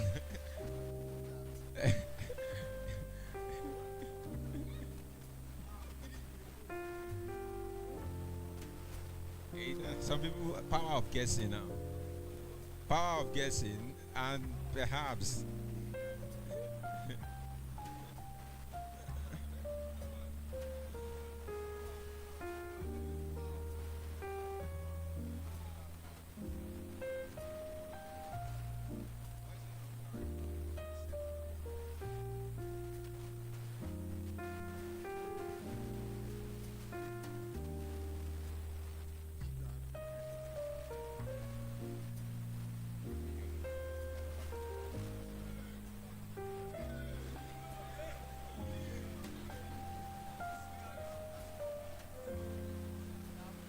Oh, let's go there. Aha! You see, never over it until it's over. 2 more to go. 2 more to go.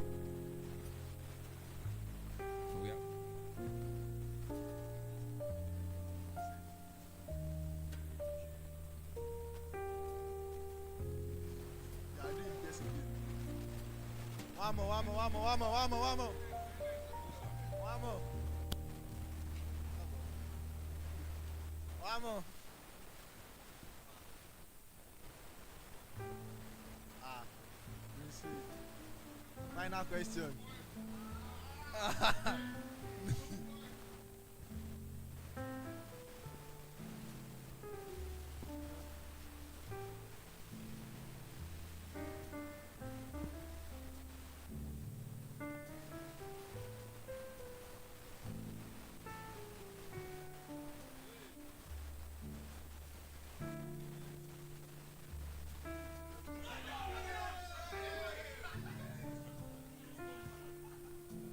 So, let's see the winner. And the winner is.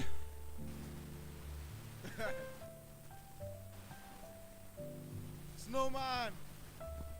God, that's God. Number 3. Number 2. And number 1 is. Prince Faith.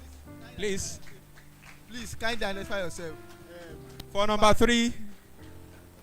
For number 3. Johnny and Prince Faith.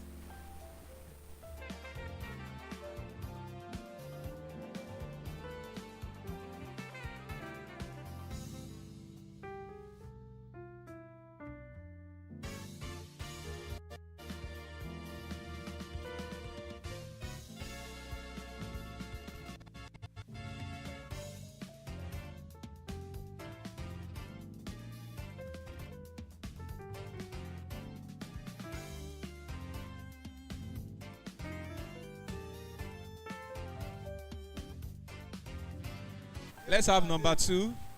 Number 2 position for today. I suspected you when you were that quiet. Thank you.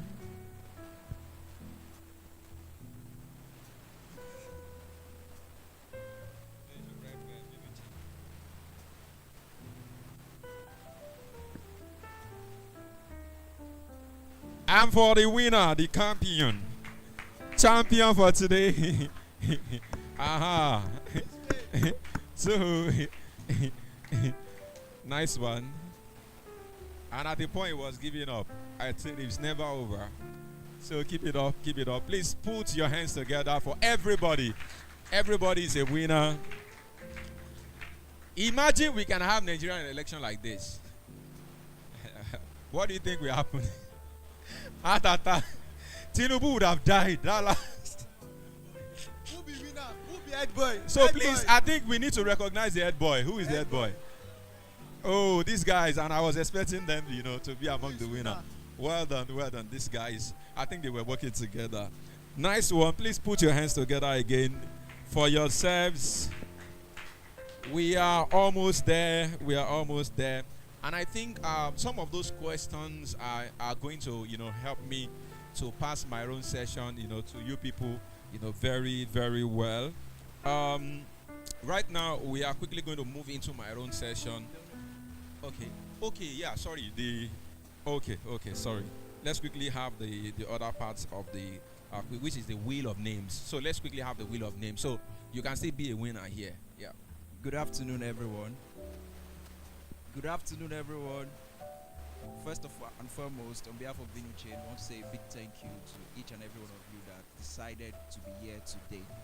So, for those of us that registered via the Google Forms link, you would see that after you registered in the first page, there was a second page that we asked you to join our WhatsApp group, join Telegram group, and follow us on X. So for this segment, this is where the element of surprise comes in. So for all the names that we got from our WhatsApp group, people that joined our WhatsApp group, because we have that has the highest number of people from our Google form.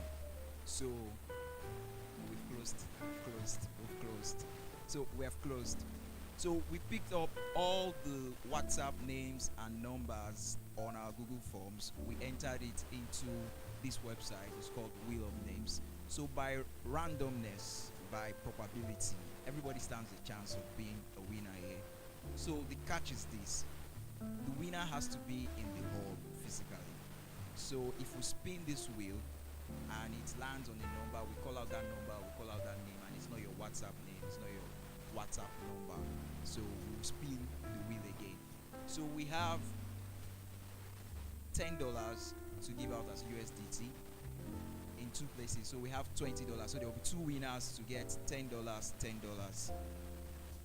at this moment.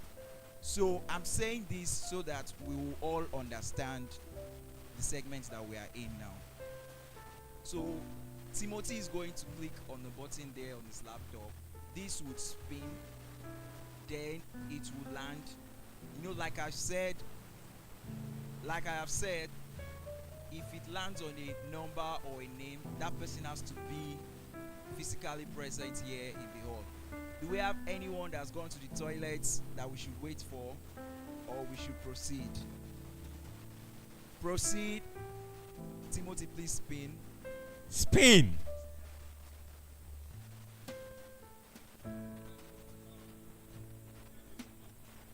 Okay. All right, do not do anything. Just hold on.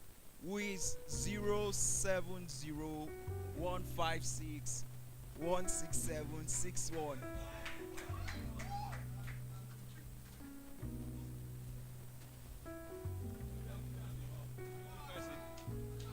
Is that you? What's your phone? I need to confirm this.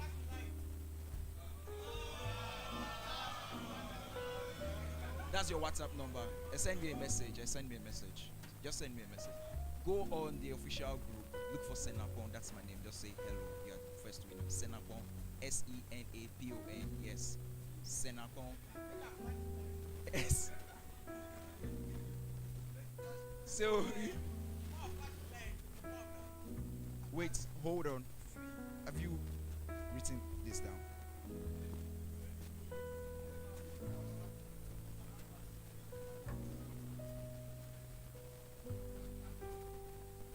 Okay. So we already have one $10 gone, right? So we just have 10 potentially, yes. Okay. So we just have one, and the final section. Does anybody want to say any prayers, or anybody wants to recite any duas? Oh yeah, remove his number. Spin. Spin.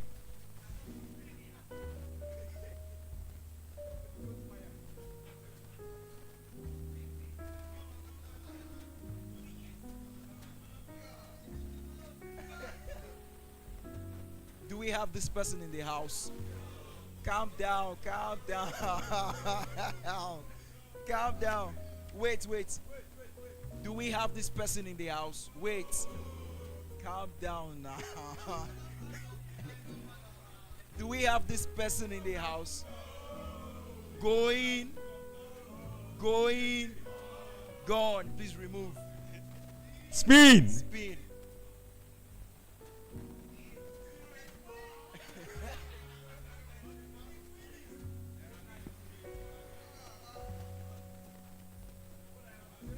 Seven 705. Do we have this number in the house? Remove. All right, spin. We Just need two, just found two. one. We're looking for one more person to join.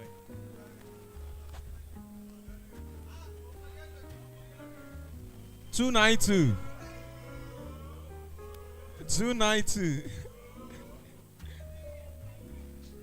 Remove, please.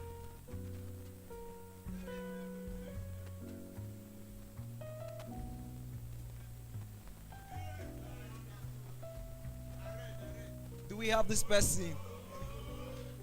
Calm down. Wait. Just calm down, please. Remove. All right, remove. Spin.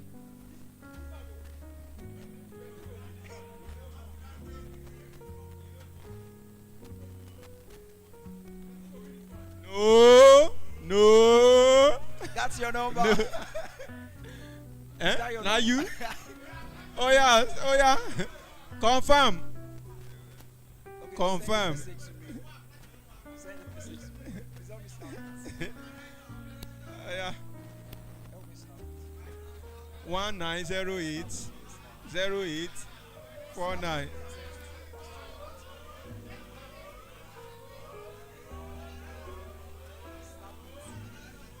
It's a volunteer. It's a volunteer actually.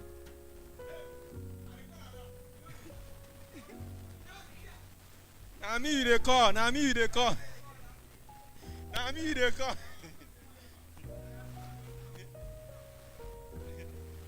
All right, thank you very Ladies much. and gentlemen, University we of have the Ibadan. second winner. That was so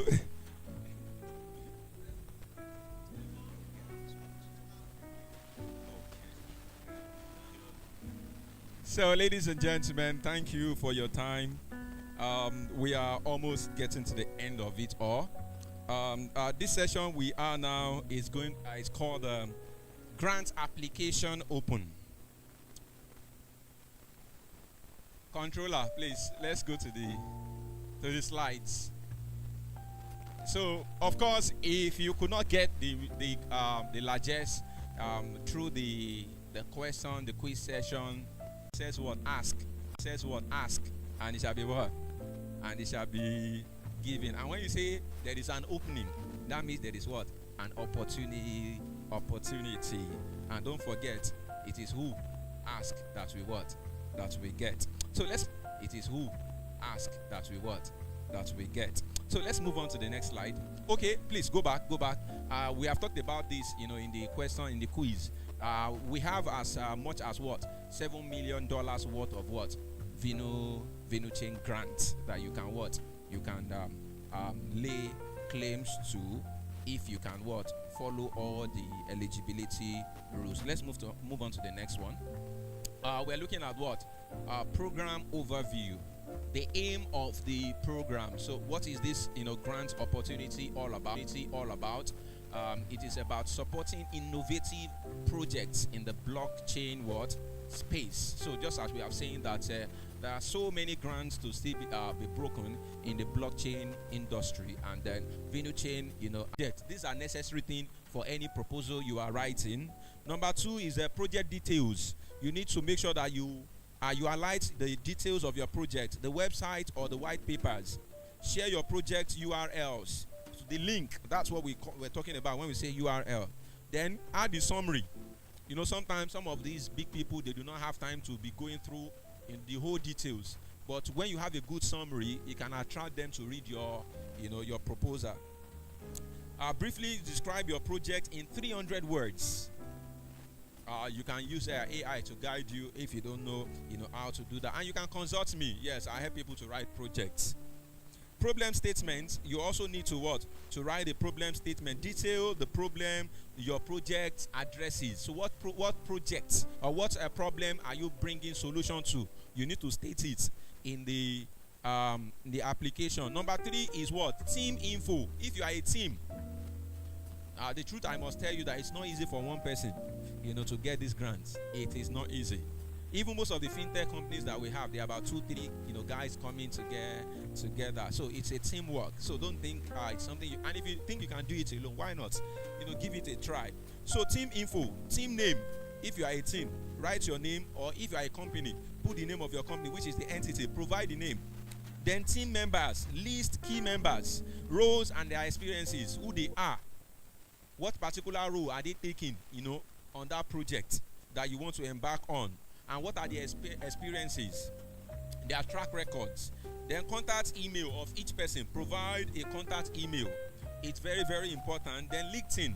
Most of us see today, we still don't have LinkedIn addresses. If you don't have LinkedIn, I don't think you are serious in this, present age. How many of us have LinkedIn? Thank God. Okay. How many of us do not have LinkedIn? Please, if you don't have, let me see your hands up. Oh, somebody's asking what is LinkedIn. You see? You see what we are talking about? So please, you need to have, an account, there. So go and open, an account, there. And you will see, a lot of experts, there. Then the next thing is the budget. Don't forget, we asked questions about budget in the quiz. So grant amount. Specify requested amount paid in what? It's going to be paid in VenueChain coins. So let us know how much. If you want the whole of the $7 million, let us know that you want everything. And then it's not like Nigerian projects that they will tell you that one street light is 200 million. No. So everything you must state how you want to spend every cover of the grants in your application. Then budget allocation. Detail how funds will be used. Yeah, one of the problems, we don't have a consistent sponsorship in Africa is because most of the people you sponsor cannot account, for the money given to them. And that is why, they are always skeptical about giving funds to us in Africa. Yeah, a lot of people are getting so much fund in Africa that you don't even get to hear about. Sorry to say, I don't know how far this one will go. Let me not go to the area I want to go, because I know somebody that they got so much grant that even when that grant, got into the Nigeria, there's no money that we're talking about centralized now. There's no money that comes to the Nigeria that CBN will not know about. So when this grant came into Nigeria, CBN saw it and said, this is too large for a particular government organization. So your National Assembly people, they sat on it that they must give them their own share before they can hand it over to the NGO. By the time all of them started hearing about it, and the NGO themselves, people like us, that we are at the back end, that they were using our names, our data, to get the grant. At the end of the day, she did not come to us. Everything was within, and I'm talking about millions of dollars. So many money is coming to Africa that many of us don't get to know, about, because some people know how to get all these grants. And thank God we are in the era of what? AI. So you can just say AI should create something for you, that VenueChain can accept, or go and look at some of the projects that VenueChain have approved. Copy it. There is no crime in it. Try it, but make sure that whatever you are doing is something that is sustainable. Don't forget that once you soil your name, you are soiled your name. And we are talking about blockchain. The record will be there. Yes. So the next one is number 5, which is what? Project plan. So your proposal must have project plan, milestone or roadmap. Yes. How you want to do it. List key milestones and timeline. Yes. Whatever you want to do. There's something they call is it SWOT analysis? Abi, we are taught in school. You get that? So you must make sure that you have a timeline for whatever you want to do. Unlike our federal government. Lagos Ibadan Expressway, they have been on the project now for how many years? When I was passing there yesterday and I saw road diversion, I said, for how long on this particular road? And I don't know how far they have gone. I don't know. Has that road reached Oyo now? This Lagos Ibadan, has it reached Oyo? You see what we are saying? So you must have timeline. So include timeline with which you want to achieve the project in the proposal. Then previous funding. If you have got funding before, you need. In fact, it's going to help you, because they say one good turn deserves what? Another. If you have done well with grant, before, then definitely they will trust you. That. But if you don't have, state it that this is your first, you get that. So whatever you know that it can help your project or application, please include it. So previous funding is needed. You need to list it. Then number 6, technical details. So you need to be technical. Don't forget I said that it is not for people like us who are not yet technical, or we don't belong to the technical area of the blockchain, field. But for the developers that we have here, this is for you. So you need to include the technical details. Token type. Specify the type. Utility. If it is utility, when we say utility, we mean basic things that you pay for. Your NEPA, your whatever, you pay. Then governance. If it is about governance, what will help, governance, to get to the people. If you can partner with government, or you want to make something, easy for the government. For example, I heard today, while I was listening to a radio in Ibadan here, that during Ajumobi's time, he created a law to guide against land grabbing. And that was where it stopped. During Seyi Makinde now, he has come up with a committee that looks into that. But from what I could hear from the, one of the members of the committee, not much have been done. You get that? So if you have something that can, help them, in that case, you can create it and let them know that you also want to include blockchain technology, to it. So that is about governance. Then security. We still need a lot of security. Many people don't trust, anything digital assets in Africa now because of the security. People are afraid to click links. As it is today now, I was telling some of my guys yesterday that, do you know that even Tinubu administration is giving out free money as it is today?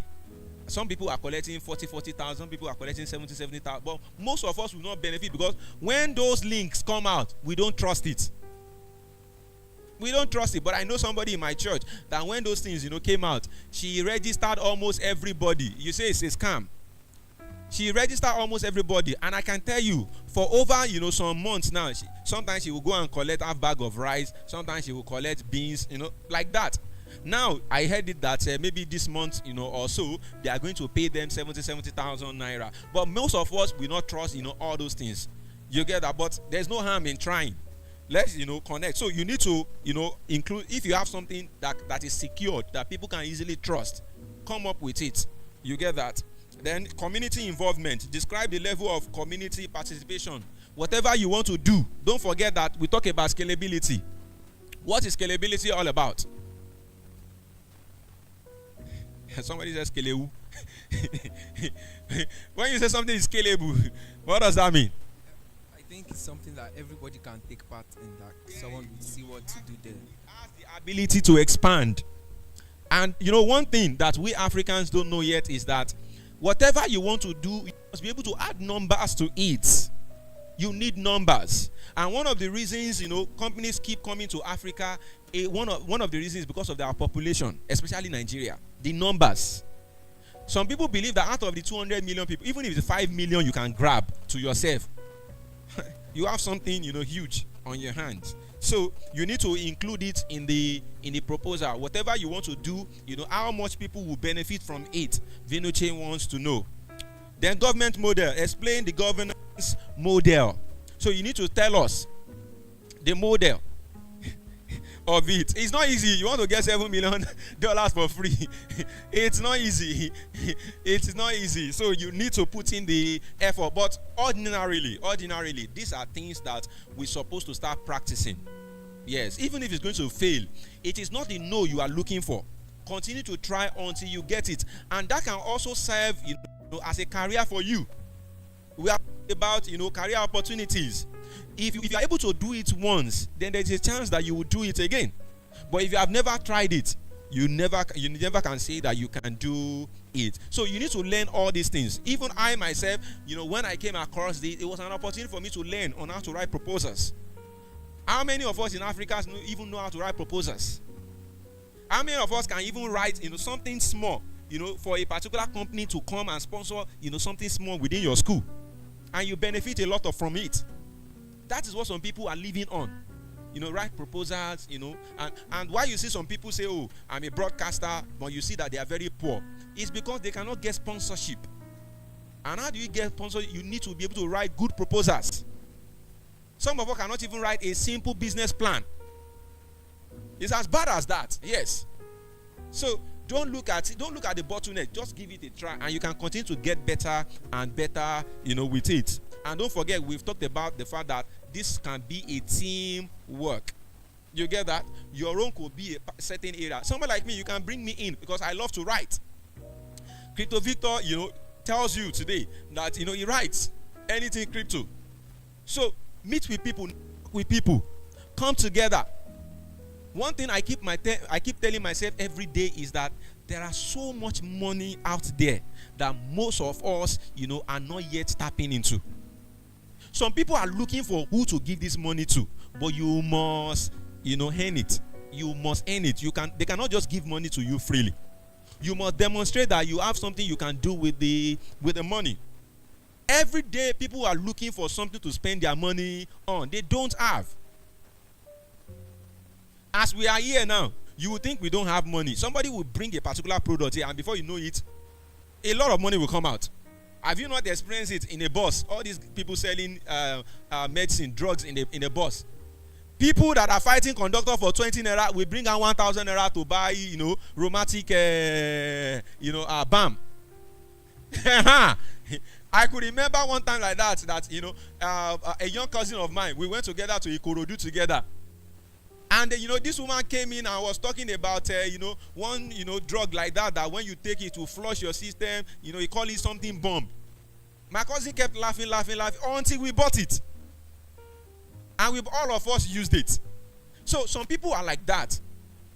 Once they get to a particular place, they will sell, something. So you can look at it from that angle. Then lastly is the legal aspect, because everything is law. And when they ask questions today that, will blockchain replace the traditional, this, and one of the reasons why I think blockchain, it will be difficult for blockchain, is this legal aspect. Because every nation has the sovereignty. They can decide to say we don't want blockchain. You get that? It doesn't mean they can outrightly stop it. You get that? Because I could remember when the government, I think they shut down, was it not Twitter then? People started using VPN. People still had their way. But we are talking about numbers. So if they really want the numbers, you will still need the legal aspect of it. Government must come in one way or the other. He has mentioned it today too. Government is looking for how they can come into the blockchain, industry. They want to legalize so that they can, have a control over it. And don't forget that blockchain is actually set out for what? Decentralization. Legal entity provide legal status. Let us know if it's in your area. Anything blockchain is allowed. Maybe if they hear Vinu chain as it is, you are going to be arrested. I'm very sure the way we are speaking now, you cannot go to North Korea and try what I'm trying today. Before you even get the visa to enter the country, you will suffer. So you need to let them know in the proposal if it is something that there's going to be government, actions over or not. I think there was a particular time before Tinubu came in that there are some airline, investment that they have made the money here, but they cannot move the money out of Nigeria, and they stop investing in Nigeria. And when Tinubu came in, the first thing they had to do was to help them see how they can move their money out of Nigeria. So you need to mention it in the proposal if it is something that they are going to have government bottlenecks, so that they will know how they can go about it. Then compliance assurance, explain regulatory compliance. I've mentioned that if there is any bottlenecks, maybe law does not permit it or something that the law is still working on, you need to state it.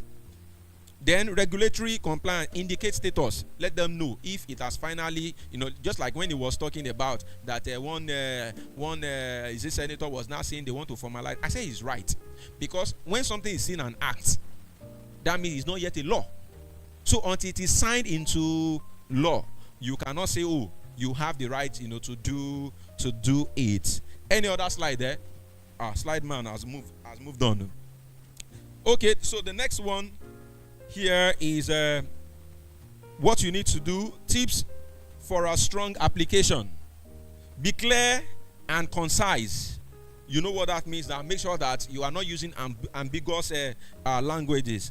Follow instructions. Of course, we have highlighted some of the criteria you need to follow. So make sure that you follow it. Number 3, check for errors. Grammatical errors. They say one of the ways you know Yahoo boys is through their grammatical errors. Yes, some people say that. And I agree to them because some of these guys are not that smart.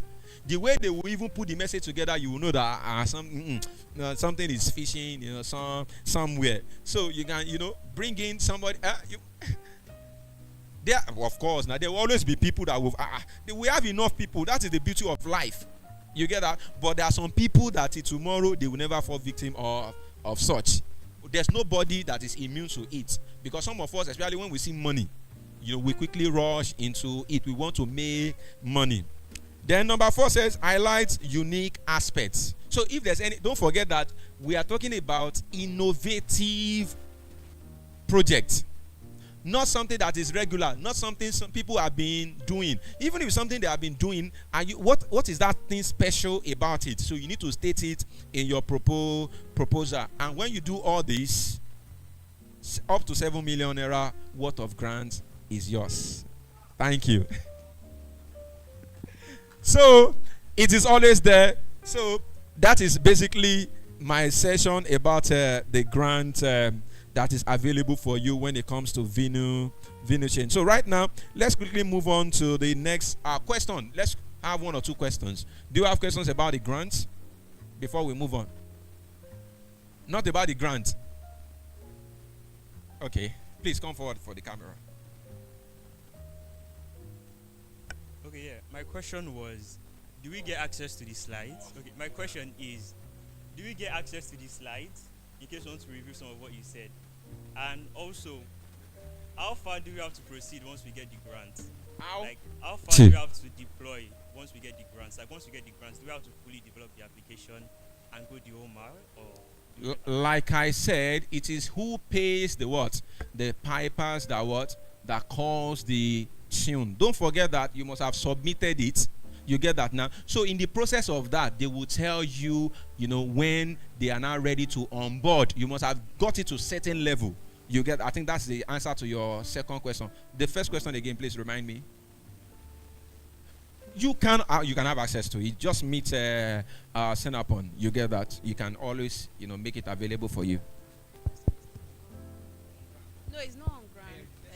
It's just like I want to ask that if someone wants to volunteer for this. The same thing I said. You are in the WhatsApp group, right? So just meet AY send upon. That's the name on the group. So talk to him about it. We can take it off from there. You have a question? Come forward for the camera. Please let me hand over the microphone to him. Give him the microphone. Please ask your question because this is the end of it all. Everyone. Yeah, good afternoon. I wanted to direct the question to that software developer. Okay, and he's not here. We can throw it out. Okay, let's throw it out. So I was having a conversation with a software developer over 14 years experience. Okay. And he was saying that Bitcoin is a scam. Ola, listen to this question. No? So he was saying that Bitcoin is a scam, that basically the financial gain. Okay, we started by agreeing that blockchain is a technology that we both agree about the importance. Okay. Okay, blockchain is useful. Okay. But he was now coming up with conspiracies about how, in cryptocurrency, someone has to lose money. Yeah. Most especially, I was citing the example of meme coin. Someone has to lose money for someone to gain money. So do we think, I've been thinking about it. Okay. Do we think cryptocurrency, the scope behind cryptocurrency is a scam? Okay, I love that question. Let's start with Victor. Okay, thank you very much. Well, I wanted to be very clear with your question because you mentioned a couple of things at the same time. You understand? Yeah, but the question is straightforward. So he said at first Bitcoin is a scam. So I wanted to just quickly defend that. You know, Okay. as a blockchain advocate, Yes. once I hear this kind of thing, first I don't begin to provoke. You understand? So Okay. so yes. But you can't blame them. Yeah, You can't blame. that was what got my attention the first time. Okay. Now, the way Bitcoin is designed, right? If we are talking about cryptocurrencies in general, maybe talking about meme coins, I think that's where we get some form of problem sometimes. Okay. But for Bitcoin, right? Bitcoin is like the number one cryptocurrency, but it is built very differently. The first part of it is that we are only going to have 21 million Bitcoin as the maximum supply. So they don't keep on printing Bitcoin. So think of it like this. You know, we are like 8 billion plus in this world, and the maximum supply of Bitcoin is going to be 21 million. So as more people come into Bitcoin, if you remember the law of demand and supply, when the supply is just stable and people keep demanding for it, it tells you that the value will go up. So over time, Bitcoin has been designed to everly go up. Even if Bitcoin crashes today, over time it will still go up. So it is by design. Whereas your naira has been designed to everly come down in value. Everly. So now, see, wait, watch this. If you can We remember, can have the see, argument. We can see, have the argument. If you can remember, when I was growing up, Yes. when I was growing up, right? I grew up in Lagos. My family is like a humble, you know, that kind of humble background. You understand? So my mom, I remember my mom will always say, things are very expensive. Now, when we used to buy rice 10 naira, macaroni 5 naira, my mom used to say those days Crypto Victor, that we things were expensive. We do not have time. Let's just So, address. we always his say things question. are expensive. We just want to address his question. Yes. Let's not also narrow it down to cryptocurrency. To Bitcoin alone. Okay. Let's look at cryptocurrency. Okay, now, in general. Yes. Hold on. I don't want us to take, because of our time. Okay. I think refreshment is already going on, and then I want us to take the photo session before people will start, leaving. This is 3:30, so at most by 3:40, I want us to be out of here. Yes. Let's you have spoken as a stakeholder. You get that now. Let's have the feelings of people who have been, they are not stakeholders really, but they are also a player, in the industry. Let's hear, from them. How many of us, have been trading? I think I saw some people raise their hands in the morning. I'm not you now. We know you are in the space. How many of here? In the audience, how many of you have been trading here? Please. In the okay. What's your answer to such question? That do you think the whole idea is a scam? Scam. If you think about it, it's not a scam. But the fact that they think that it's a scam relies on someone not having the ability to control whether the price goes up or goes down. That's why some people think it's a scam. I think that is also applicable in every area, of life. You get that? And then, the difference between cryptocurrency and the normal, like he mentioned, for me, I do not agree with him that Naira, is designed primarily to use, but I do not agree, with him with that. We all know the reason why it is like that. It's because we are not a nation. You get that? If by today most of us start producing, in fact, if we can satisfy ourselves alone with what we eat, Nigeria is going to do a lot better. There's a particular time in this country, maybe it was when people like us, came into Nigeria that things started going down. Before the 80s, Naira to dollar was how much? People were.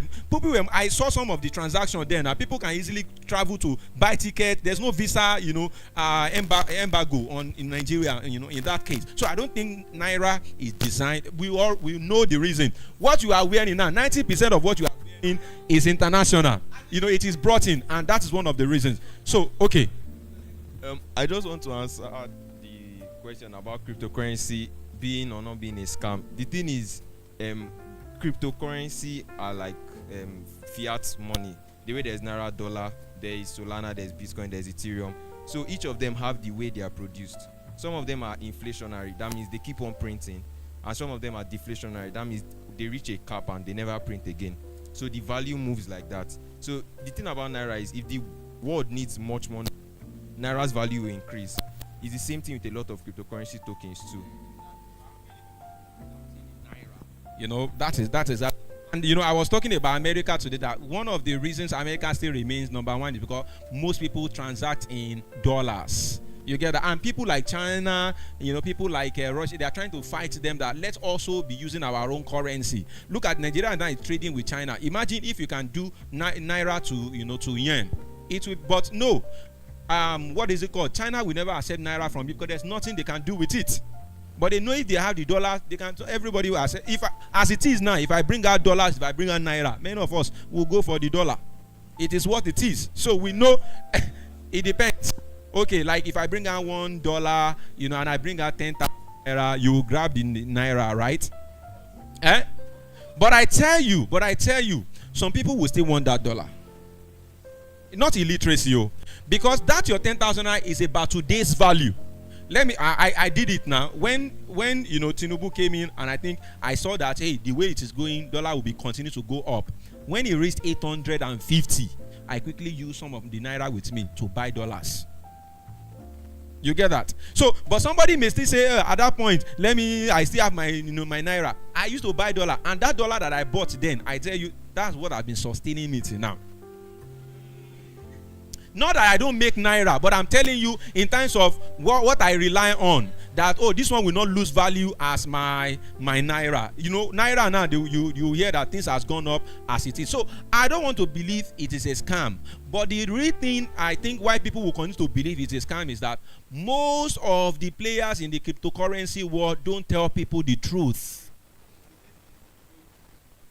Yes, then sometimes we don't balance whatever we say. You just tell people bring money, you will make so much money, forgetting that this thing is very volatile. You can lose as much as you gain as well. So if you let people know and let them know, like they normally say, don't use money that you can lose to trade. But many people will not hear it. Yes, that you cannot afford to lose, but people will not hear. I heard that CBS is back. I heard it's back. And people are already into it already. Yes, they will not tell you now. They will not say anything now. It is when the thing crashes, you will not hear. You see what we're saying? So I heard that CBS have been on since that none of us heard about it. It was when it now crashed that we heard about it. So that is it. So it is greed that will continue to make cryptocurrency to look like a scam. It's of course, if they tell you bring 1 Naira to collect 1 billion, you want it, then it will be a scam. So it is about your greed in most cases if it continues to remain a scam. And and at the end of this, I think we have come to the end of this particular program. Please give yourselves a round of applause. You said?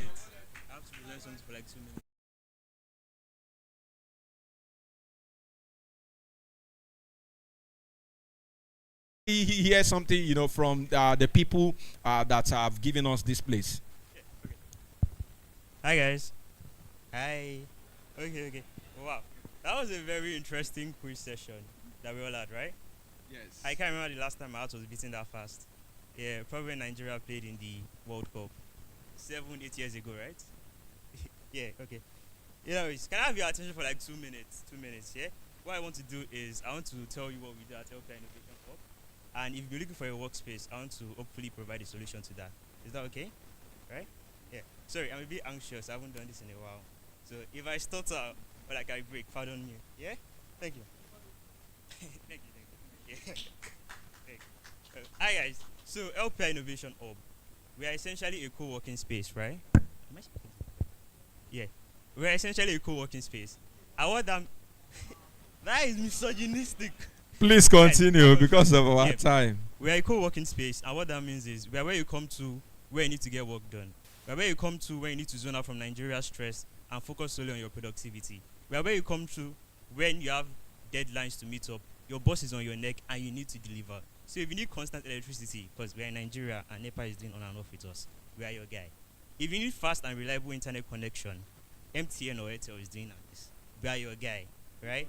And there's actually free Wi-Fi. No, not free, but there's Wi-Fi if you pay, yeah.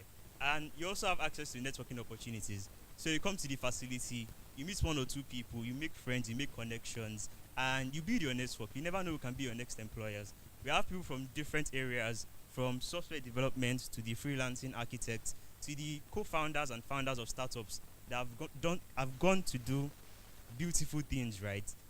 You get more access to networking opportunities. So that and a bunch of other things are what you get when you access our facility, all at an affordable rate, right? And I've barely said most of the services we offer, but if you want more, you can go to our website. That is lpiop.org. Did everybody get that? I didn't see anybody writing it. Okay, let me see it again.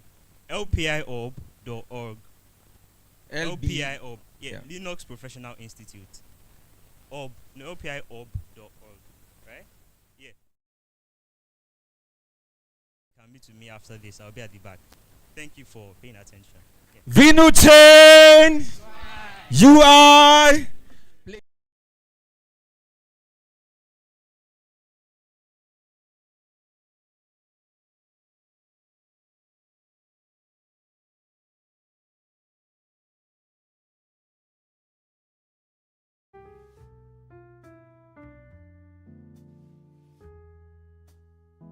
Together. Thank you for your time. Thank you.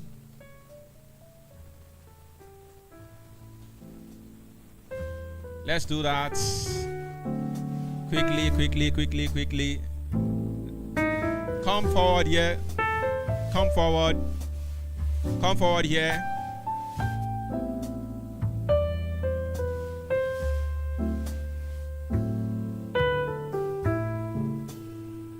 We are waiting, please. Let's do it quickly. Everybody. Ola, let's have you now. Yeah, he's on. UI. Let's come together. Let's close the gaps.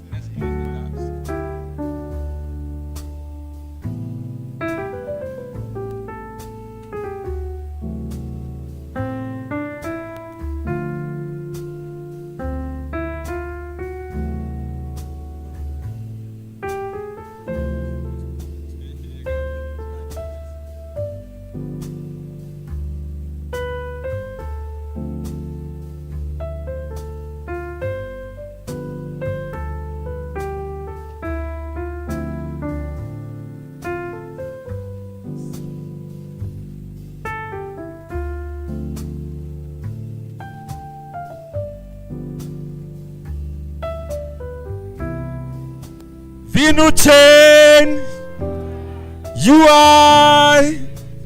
Vinuchain UI. Vinuchain UI.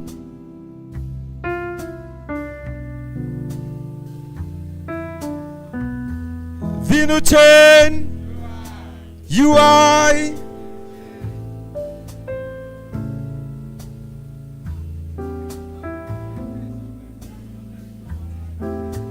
Yes.